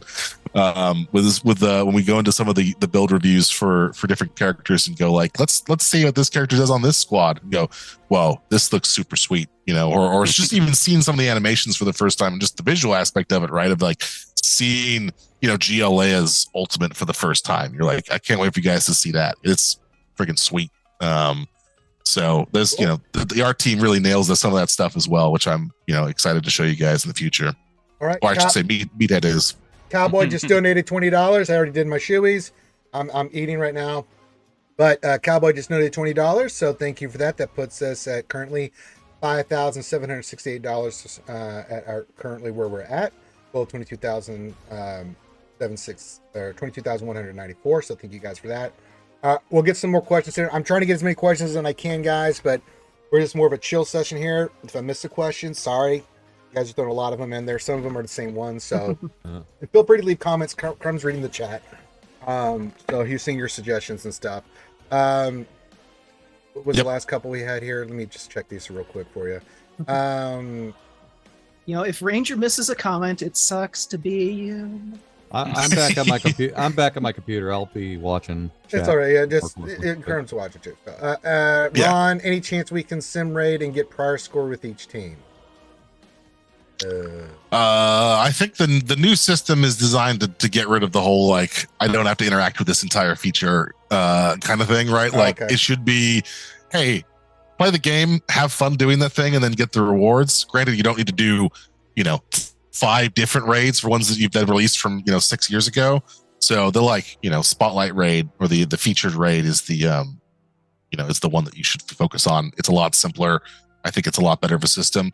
As I think I mentioned before, I think the frequency in which you can launch the Crate Dragon raid is maybe a little too high right now. Not in terms of rewards. I think obviously the rewards have to scale appropriately, but just I finish a raid and immediately start a new one. And dude, I'm doing great, man. I'm third in my guild for score usually every round. I'm feeling pretty good about that. But then it's okay, I worked hard to get this score clicks over, do it all over again, right? It just feels like it's a slog in terms of, or not even necessarily a slog. It just comes at me too frequently. I enjoy doing the raid. I don't enjoy doing it, 3 times, 4 times a week or whatever. Which reminds me, I need to hit the raid. Yeah, hit your raids, everyone. Why don't you get your ass in there and do some work? God damn it. Make your guild leaders happy. Do your raid early. Gotta go do my 10 million BRB. Okay, real quick. About characters and raids and stuff. Contingent question. Oh, go for it. Could there be a way we can decide which Datacrons to scrap at the end of the DC period and say keep a few in our inventory? I just don't like losing what I put the time in.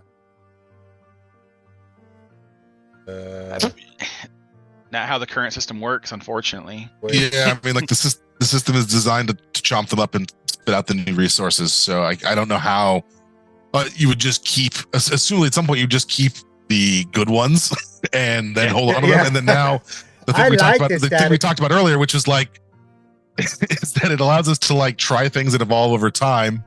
Now that doesn't do that anymore, right? Because you keep the ones that are well, that's a little too powerful. That's fine for 3 to 6 months. Now we can't do that at all, right? Now we have to be incredibly tight around that. That kind of goes against a little bit of the philosophy of the system. I hear what you're saying though, what you mean. It would be nice to get a longer term value out of Datacrons, right? That doesn't feel so ephemeral. Yeah, that's a challenge. There's a balancing act there we have to figure out. Okay, let me look here real quick. Well, BCM had something to say real quick, so just go ahead, BCM. It was more on, we were talking, going back to characters and stuff. And it's on Proving Grounds. If the Proving Grounds was built as a catch-up mechanic, why is it tuned so freaking tough? Yeah, I mean, it's to the amount of effort it would require to get that character and say get a max box of that character. That is the kind of difficulty for some of those missions. But yeah, I think there's another question there around how frequently I get those shards, even if I can or cannot complete that thing. Balance is definitely one thing to it as well. But I'd say if I start from scratch and I want to get a character out of that thing, it's going to take me a very long time to go from 0 to 330 with just Proving Grounds. I mean, for instance, the Riva one for the TIE Interceptor, right? Yeah. I had thrown every GL I had at that and still couldn't scratch it. Yeah, that one in particular, I think was tuned a little too hot, because I had the same problem where I went in with a number of squads, got smoked, went over and talked to the designer, being how do I even beat this thing? What the heck? Broke down what the specific strategies are. With Treya, there's a couple squads that just completely destroy that thing. I was unfortunately not invested in any of those squads. Yeah. It was like, oh, my best squads that I normally it's not a tier that you can just bring in your most powerful stuff and just punch through it. Like there is a mechanic and you have to exploit it and you have to then win through that way. You know, you can hold off on the dots and all that kind of stuff and then figure out how to beat that. That makes it super simple. Once I had the squad to do it, it's simplified. But then like, okay, now I have to need these narrow 3 to 4 squads to do this. Does that feel good? I don't know. I don't think that's the best experience. So yeah, I think there's a couple that were overtuned. I'd love to see them tuned back a little bit less, but I put that same feedback to the team as well, being like, hey, that Reventeer, I got frustrated at that thing, man. That was infuriating. It was not fun. All right. Well, I mean, for me, I didn't have the teams, right? Because I was super focused on my roster. Yep, I had I had 3 GLs. You know, I had GL Luke, C, Slacker, and everything, and none of them I could touch anything with it. Yeah. I think I got 1 star once, and then I couldn't do it anymore. And that doesn't feel great. I started before when I was doing Sith Raid, I didn't get enough to finish off Treya initially. So I got her shards much later in life and never really upgraded the Treya squad at all, just because it said I was very focused on my roster as well, really trying to like go for GLs, go for very specific high impact teams in the game. And so they're like, oh, hey, have these 3 like kind of medium impact squads. I was like, I don't have any of those. I only have the high impact stuff. Like none of that stuff. I don't ever touch it. Like, well, cannot finish this event without one of them. So I invested into Treya's squad because also it's a cool squad that I kind of wanted to get up anyways at some point. And then I was able to complete that on a regular basis and it was fine. But it felt a little too restrictive to me. And so I definitely passed that feedback on as well. And I hope future Proving Grounds, we've done a little better on the balance of that, but that Rever one in particular for the Interceptor was rough. Yeah. Okay. Big shout out I got to maybe like Bones. another 5-10 minutes here, then I gotta bounce and do That's some fine. bad stuff. No, go do your thing, man. Whenever you need to bounce. Just want to say shout out to Bones for the raid. Thank you very much. Thanks, Bones. Yeah, I got a couple more in me though. Let's keep going. Okay, go in here. Let me just get back up. I did not. I had Treya just not unlocked and not at not at Relics. G. Yeah, Relic 3 or whatever you needed for He that. just got I GG. think Give him mine are all a gear break. 12 or whatever, but yeah. Yeah. Well, that was so. I guess I know you're not going to answer this question, and I don't expect you to. But I guess more or less, just kind of as something to put in your hat for later. At some point, maybe when like in the next road ahead or whatever else, when you guys talk more about the next raid, can we get a little clarification on how rewards are going to change from crate to the and/or raid? 110%. Because my Meathead has literally been working on this post to get this to you folks as soon as possible. He has a document that will go through the raid, the rewards, Leia, how this all ties together in a little bit more detail. That exact question is something literally I had an hour and a half meeting on Friday. So, well, because that's for me like, I know as exactly what you're talking about. As an officer, it's like getting players to invest now into crate raid teams is like pulling teeth. They don't want to do it because, well, in 4 months, realistically, that's the end of year. So that's the time frame given. It's always CG terms of subject to change. But it's really hard to invest since like we're like right at the cusp of hitting that next crate, but we can't get players to do the R8s because like, well, what happens with the next raid? And I'm like, oh my god, I just want to hit that crate raid, be done with it, but still. No, for sure. That's definitely something we've been talking about internally, and what kind of kicked off this like, hey, we need another kind of like update, earlier than like the next road ahead to like, just give people the like equation so they can do the math, right? Like I think that a lot of people are in holding patterns right now because they're just unsure of like what is the ultimate value I'll get out of the raid or Leia or any number of these things, right? And so we want to try and explain to you like Jabba was awesome, right? Like he was very clearly, he had value in the TB, he had value in the raid, he's had a bunch of events that are associated with him, right? There's like all sorts of things where you're like, if I invested in Jabba early, I got like my money's worth for sure. I mean, I was going to invest in Jabba either way because Crumb. But like, I don't know. Maybe you guys feel differently, but I feel like I've gotten the value out of my Jabba like tenfold, right? Like there's a billion different places I use him all the time, and I feel like the kit's cool, and I get a lot of value out of like resources earned from him. Leia should be in the very much the similar vein, right? Of like a powerhouse in the raid, powerhouse in Grand Arena, while Jabba's like a very good defensive GL, right? Like Leia's kind of the opposite of that, of like an awesome, super offensive, like will take out many, many squads kind of powerhouse. But okay, cool. Let's explain that a little more clearly. Let's also talk about the requirements, more up front here, so we can get like people understanding what that is. And then similarly I'm tying these two things together. I realize you're specifically talking about the raid, but these are all intertwined in my brain.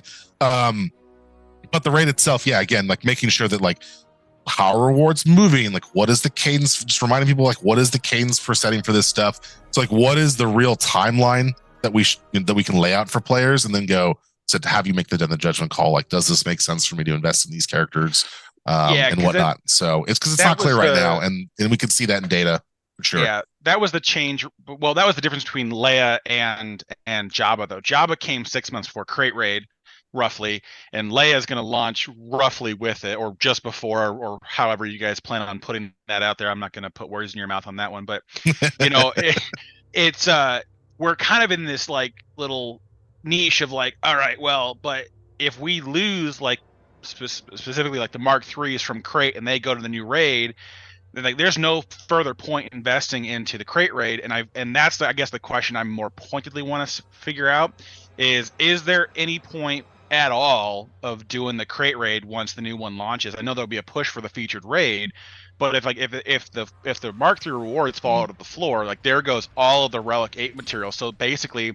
if we're not able to immediately jump ship to the next raid, our ability to get to that raid falls flat as well. And so that's where my concern comes in, because I always talk about, my account's 12.8 million. I have no problems doing anything in this game. Anything you guys throw at me, I probably already meet the requirements for or can sneeze on and get. So it's not from my perspective, but when you have guildmates that are 8, 9, 10 million, and you're talking about investing another 15 characters to R5 to do some raid damage, and then you need to get R8 characters like for Leia or whatever else. If we lose the jump to get there with Crate rewards getting pulled out, then I get concerned about how much more do we have to invest somewhere else, or where do players have to start getting more gear or stuff to break down for those materials? It creates this cluster of questions for me that really I find concerning for the player base as a whole. Not everyone's going to burn plastic to meet the difference, and so that's where I'm kind of like, that's where I would like to see the thing addressed, is like, how do we make that transition without just absolutely just feeling like the carpet's been pulled from underneath us? Yeah, and that's definitely something we're actively discussing right now, and a part of that kind of post to help explain to players like what the actual deal is. But I will say, like, if you go back to that original reward post, the current system that we laid out for folks is that rewards. I'll read this verbatim from what's online right now. Rewards, also including the newest raid currency at the top of the Mark III it's talking about, that can be used to purchase from shipments. This special raid currency can only earn from the featured raid, the latest raid released. Yeah.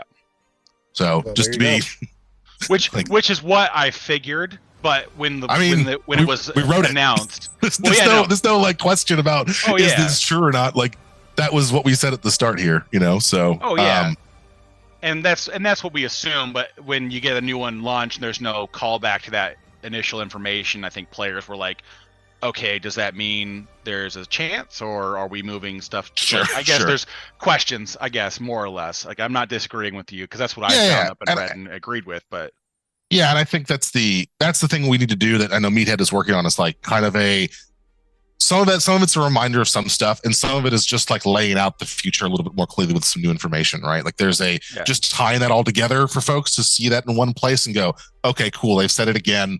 They've reiterated it. This is the system. Now I can go forth and make my decisions based off of that, right? And I think that's that ambiguity is definitely out there right now. And I said we've seen that in data from not only just from questions I've seen from monitoring, our channels around community, but also just in like who is how people are playing the game and what they're invested in, that kind of stuff, right? There's a question about like, what is the next step here? What do we do? So is the crate raid going away and being replaced with the new one, or is it still going to be there and you have a choice between the two? It will still be there. You'll have a choice between the two. That like the crate raid will not like disappear off that list. It will just no longer be the featured raid, and there'll be the new one in the top slot. Right. Okay. So you'll still have the choice between all 5 now, or whenever the new one comes out. Correct. Yes. I think that's where some of the confusion's at too, where it's like the crate raid will still be there. There'll still be some rewards there. It's just so you can there's still going to be value in those teams, even if you can't get to the new one going.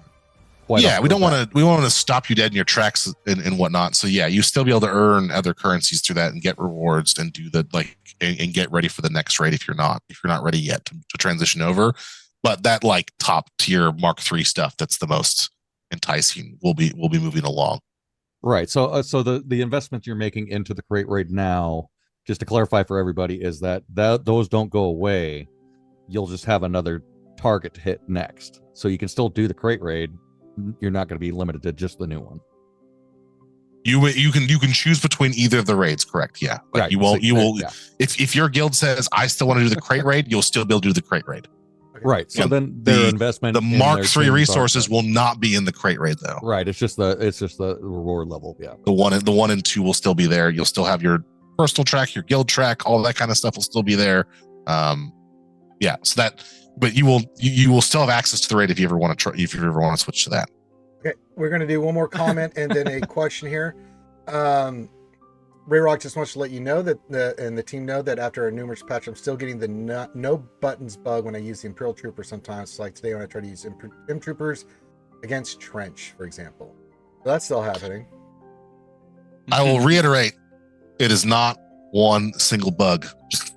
every time I say the missing button bug in chat in our channels, people chastise me being like, you mean the larger issue around the battle system that encompasses dozens and dozens of different issues? Because that issue where the buttons disappear and lock up happens for a variety of different reasons. And I think we had that post about it where we talked about it in much more depth, I don't know, like a year or two ago. It's been a while.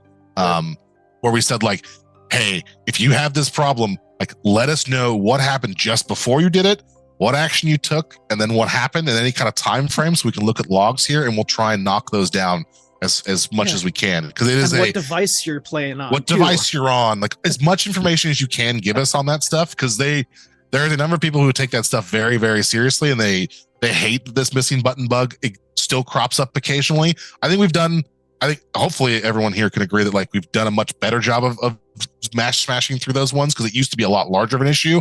It has since become much less frequent in at least my experience. But yeah, if you have that issue, put in a ticket, we will review it and we will figure out like what about the battle system is causing that freeze. And basically something happens where the battle system gets out of sync with what's happening in the game, right? So you've probably seen this in some videos, right? Or had this experience yourself where like a character attacks out of order, for good reason, because the kit says it does, but then it like a bunch of other stuff is supposed to trigger in some other order back at it in response to that.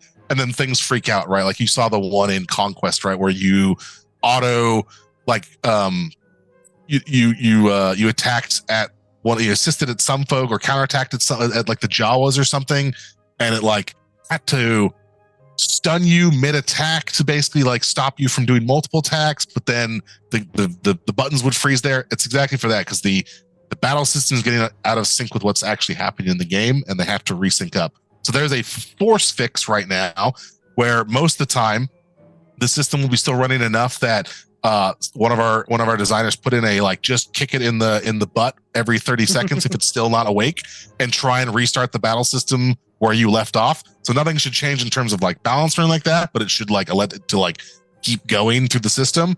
So sometimes if you wait for 30 seconds, it will kick off again. But that's obviously not like an ideal solution. So send in tickets, let us know. We want to keep quashing this thing. Unfortunately, it is not one singular issue, and that is the thing I have to reiterate. Like this is probably 75 different bugs we've solved, like different issues, not even like multiple bugs around the same issue, like 75 different issues that have caused this in the battle system. So it is not as simple as, hey, just fix it like you fixed it before or anything like that. You know, it's a new weird edge case interaction that is happening for a handful of people that is incredibly hard for us to pin down. If it's consistent, sure, we go and recreate it internally, right? If it's not consistent, there's something else, there's some factor, there's something we're not doing to help replicate it happen every single time. And that might not be something that we do, that might just be a confluence of data within the system that happens to line up in the right way or wrong way to make that occur, right? So yeah, we gotta, if you have that ticket, if you have that issue, please send a ticket, because it's the engine's going, wait a second. Yeah, the dev team loves to dive into this thing because it's a pet peeve of theirs for sure, and we'd like to quash as much as possible. But it is like, instead of popping up an error saying, hey, this game has crashed, it says, let's try and push through this as hard as possible and trying it to the next person's team. So we could set it up so it just crashes out every time and you have to restart your battle. But I think there's a better scenario where we try and solve it this way and hopefully, again, make it rare as possible. All right, there you go. That was a lengthy answer. Do you want one more, or you got to get out of here? Let's do one more. Heck. All right, we'll do the last one I had posted. If we didn't get your question, we did answer. Ron was kind enough to answer these in multiple layers, so you can go back and listen to it when we post the stream again. What else in the 3 question? Crumb, not sure if it's been noticed or not, but we have over 240 characters, but a max of 200 mod loadouts. Any plans to increase the number for us? Yeah, that's a good question. I saw that in chat there, and I was like, is that true? That seems weird. So I took a note about that, and I'll definitely mention that to the team. I don't use mod loadouts that frequently, or I don't use them enough to hit that, obviously, to get close to that cap. Like I have a handful of loadouts that I swap between stuff for certain things, and that's kind of it. I'm probably not the highest user of that tool compared to some of our players. So that's fascinating. Didn't know that was a thing. Yeah. We'll pass that on to the team for sure. All right. So there we go. So let's get some crumbs in the chat. Crumb has, life stuff.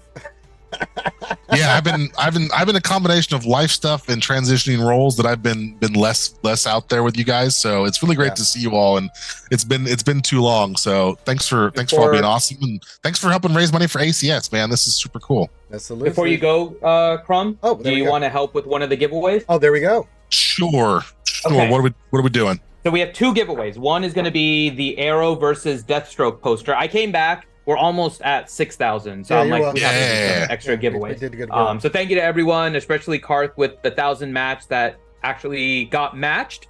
So thank you to everyone that donated. I saw Meow Meow for 500. I'm sure you shouted it all out. I'm just catching up and getting ready for the next block. But we have 2 giveaways. One is going to be the ACS water bottle, which was the $5,000 giveaway. I'll do that as a random. But we also have that Arrow versus Deathstroke poster we gave away earlier. Kitty Yoda wanted us to re-roll it. So let's go ahead and re-roll that. So, Crumb, I'm going to ask you to pick a number. Between 1 and 6,097. Any number between 1 and 6,097. 6,097. Mm-hmm. 3,873. 3,873. Okay, so that happens to be Karth, but I think Karth said he didn't want the that was rigged. Just straight off the dome there, man. Just how did you went straight to Karth on that one. How did I go to Karth? There was the gravitational pull of the Kraken from the sea.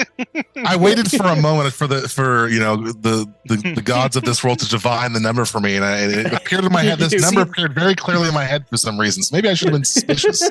See, there was this weather balloon and some swamp gas. Yeah, exactly. I appreciate you thinking of me, Karama. It's very sweet of you. Yeah. Are you saying the entire Northern Lights is located exactly in your living room right now? Yes. Let's try another one, Crumb. Okay. Yeah, pick a better number. Yeah, sorry. My out of all the numbers, that's the number you pick. God, Crumb, what an amateur. Let's do 2,000. Yeah, who is this guy? Who does he think he is? 2,690. Okay, 2,690. That is Ronan Zai. Nice. Nice. So congratulations, Yay, Ronan Ronan. Zai.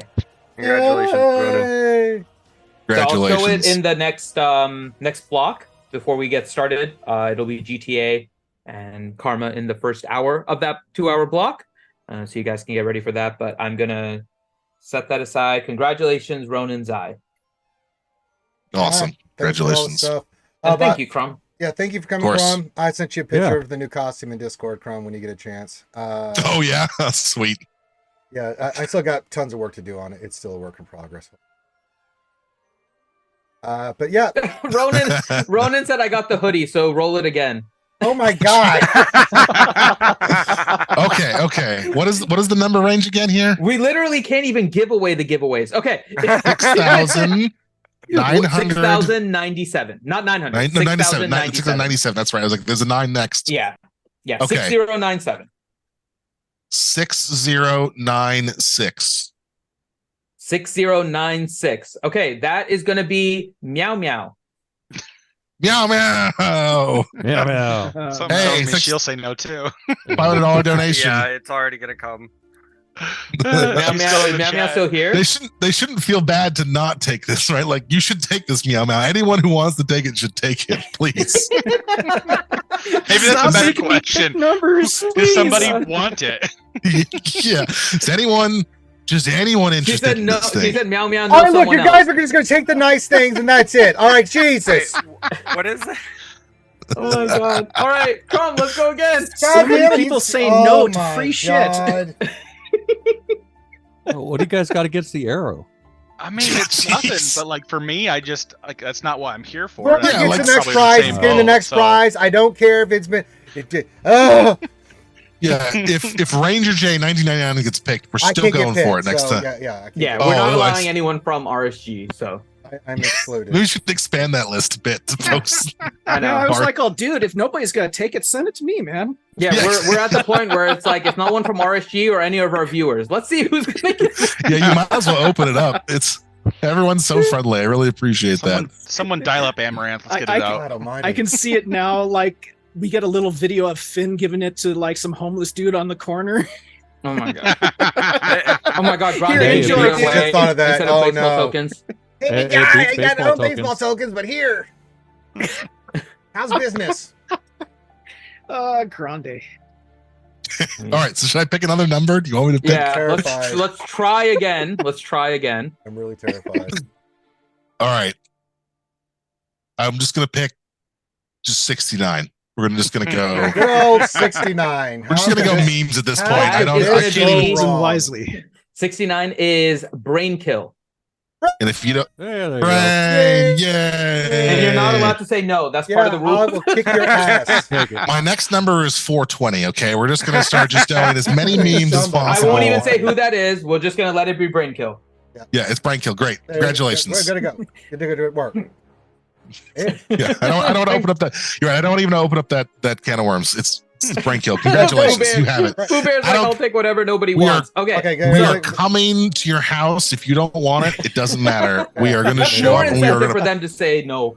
we are putting it on your wall if you say no ourselves. Okay. Jeez. Okay, so then we do have one other giveaway. This one I'm going to be randomizing, and that's going to be the ACS water bottle. So it's a water bottle from the American Cancer Society. It has the determination kind of printed on there.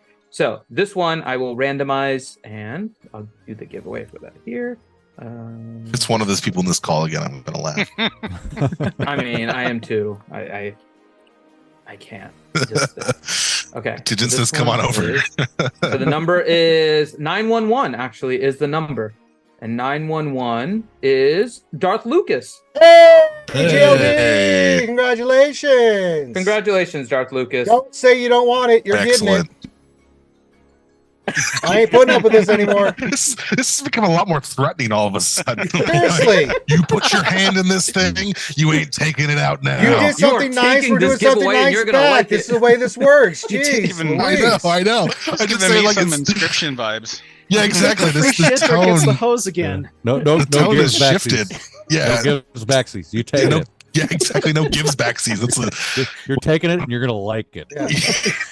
I do have to say, though, I do appreciate the fact that everyone is so selfless. They're just donating for the ACS. We want to reward you guys. I know no one's doing it for the prizes, but we do want to, reward you guys for donating all amounts. Big, small, you all have a chance to get it. So that's part of the reason why we do all this stuff. Nah, that's just lies. Finn just wants to get him out of his freaking office. That's part of it, yeah. No, so these things, like the ACS stuff, is actually sent by the ACS. Yeah. For us to give away. It's not even in the garage.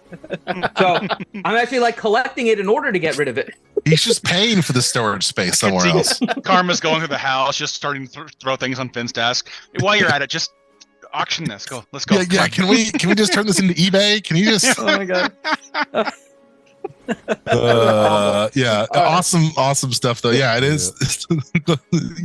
You donated to a great cause. We want to make this a fun event. So I just think the tone all of a sudden shifted to be very aggressive, and I don't know. I have to be, man. Look what I'm dealing with. It's like this is a reward. You guys are supposed to want it's this. I'm going to start getting set up for the next hour. But thank you, you're Kron. Thanks, Ben. It's funny. Oh, I can see the celebration. Oh, you got one of the signed celebration posters, man. Okay, it's funny story about that, and then I gotta get out of here. My boss was at Celebration. I was supposed to go to Celebration, but my child was literally born like right around that time, so I wasn't able to go to Celebration that year. So my boss was asking, hey, like, what swag do we have that's like besides the stuff we ordered with the pins? What other stuff we got? And I was like, hey, well, there's this like box of signed posters from the dev team, like it's been sitting in our studio forever, and there's a ton of posters in there. If you want like a really enticing prize, like throw a couple of those out. And so he grabbed the box and went down there.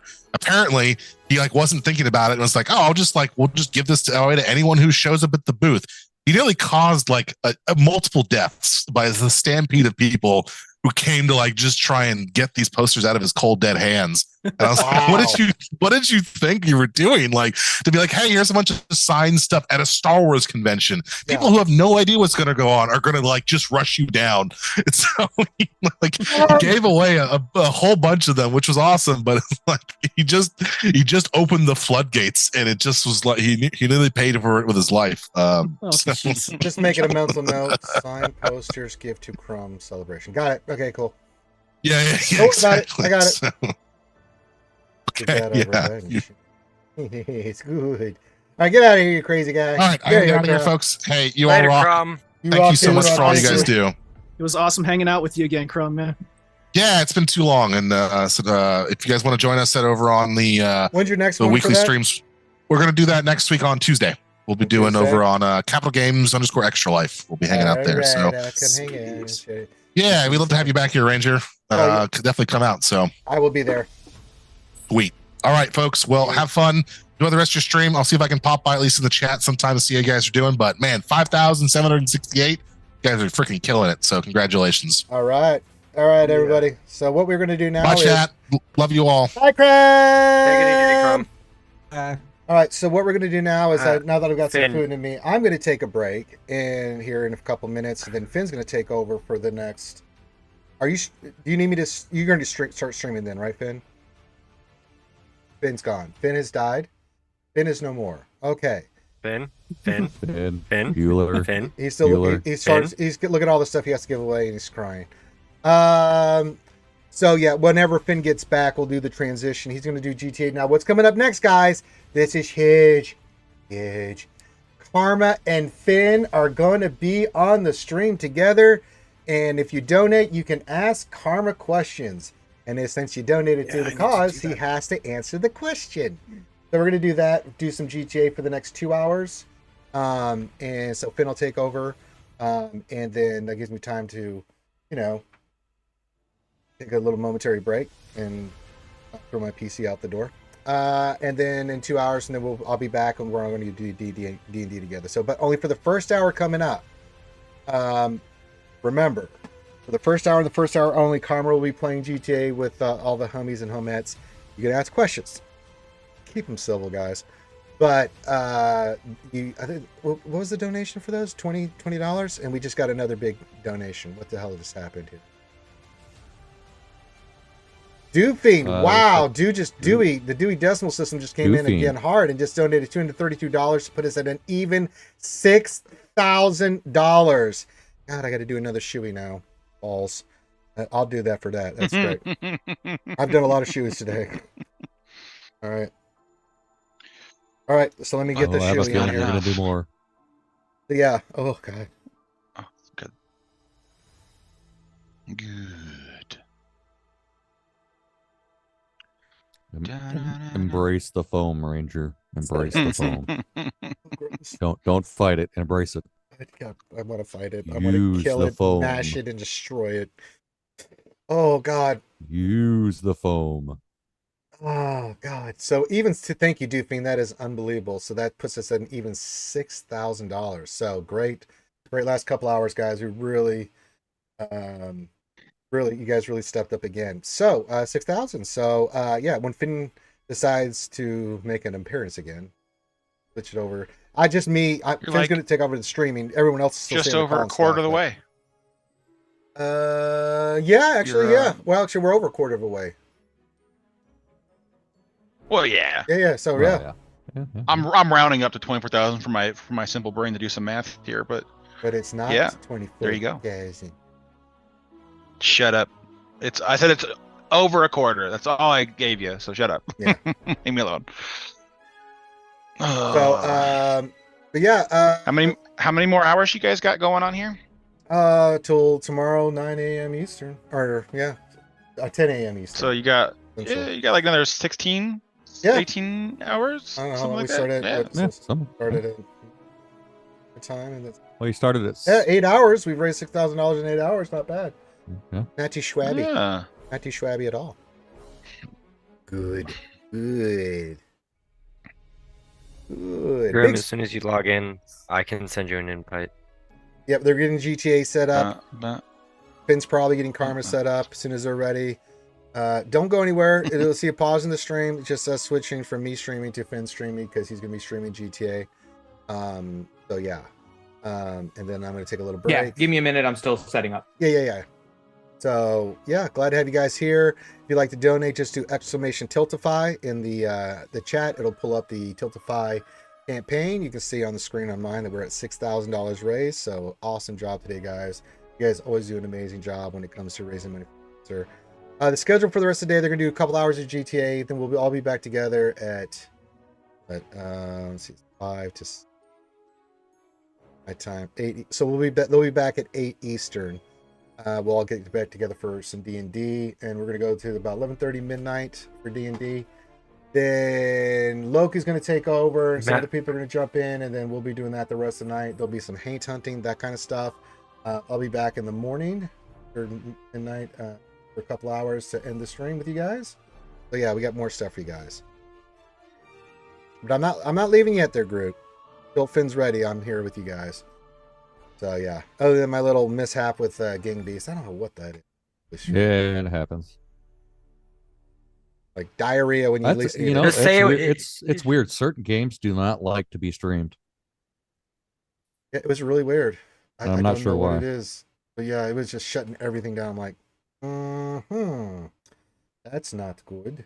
But I'm not having that problem with logo and stuff, so I don't know. I'll figure. Hi, Desi. Snarf, did you snarf? So yeah, good old crate raid. I already did my 5 battles. I'm on battle number 4. Yeah, for TW, I wouldn't count for a lot of battles for me, Carth. I already did a couple. I already told Maddie, I'm like, it's gonna be a slow war for. Well, again, we are in a matchup where we are basically beating up the handicapped kids. We have a fairly significant advantage in guild. I think we'll be okay. Which is, I mean, yeah, it'll be fine. It's just going to be slow, which I overcommitted platoons anyways because we had somebody not show up for defensive phase and they haven't told us why yet, so we'll figure that out eventually. But I did, and I'm streaming 24 hours. Ray? Yeah, so I'm like 18 or 20 teams deep. So I'm like, I don't have a lot left for offense, Maddie. So don't count on me to do shit. Don't count on much there. We ain't got much for what we got. All right.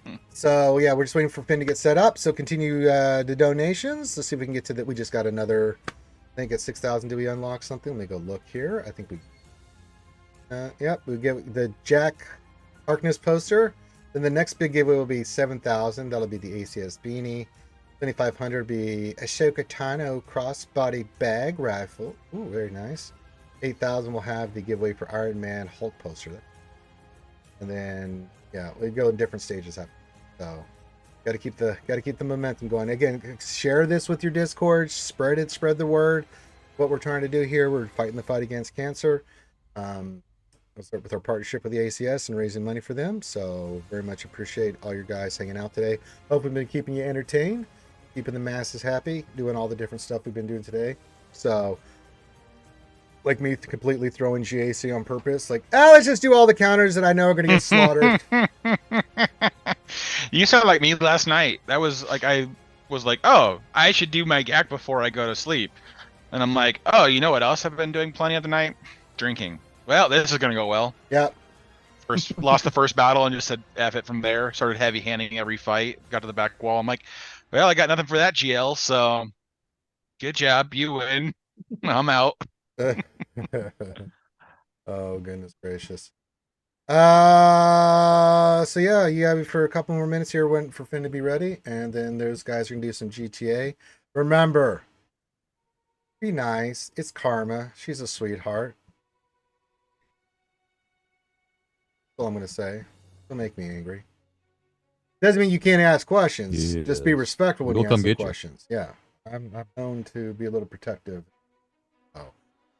Especially Karma. Then you can do whatever you want. Well, if you're not nice to Karma, Poby's gonna come out of retirement and start scawing people. Oh God. Yeah, you don't want that.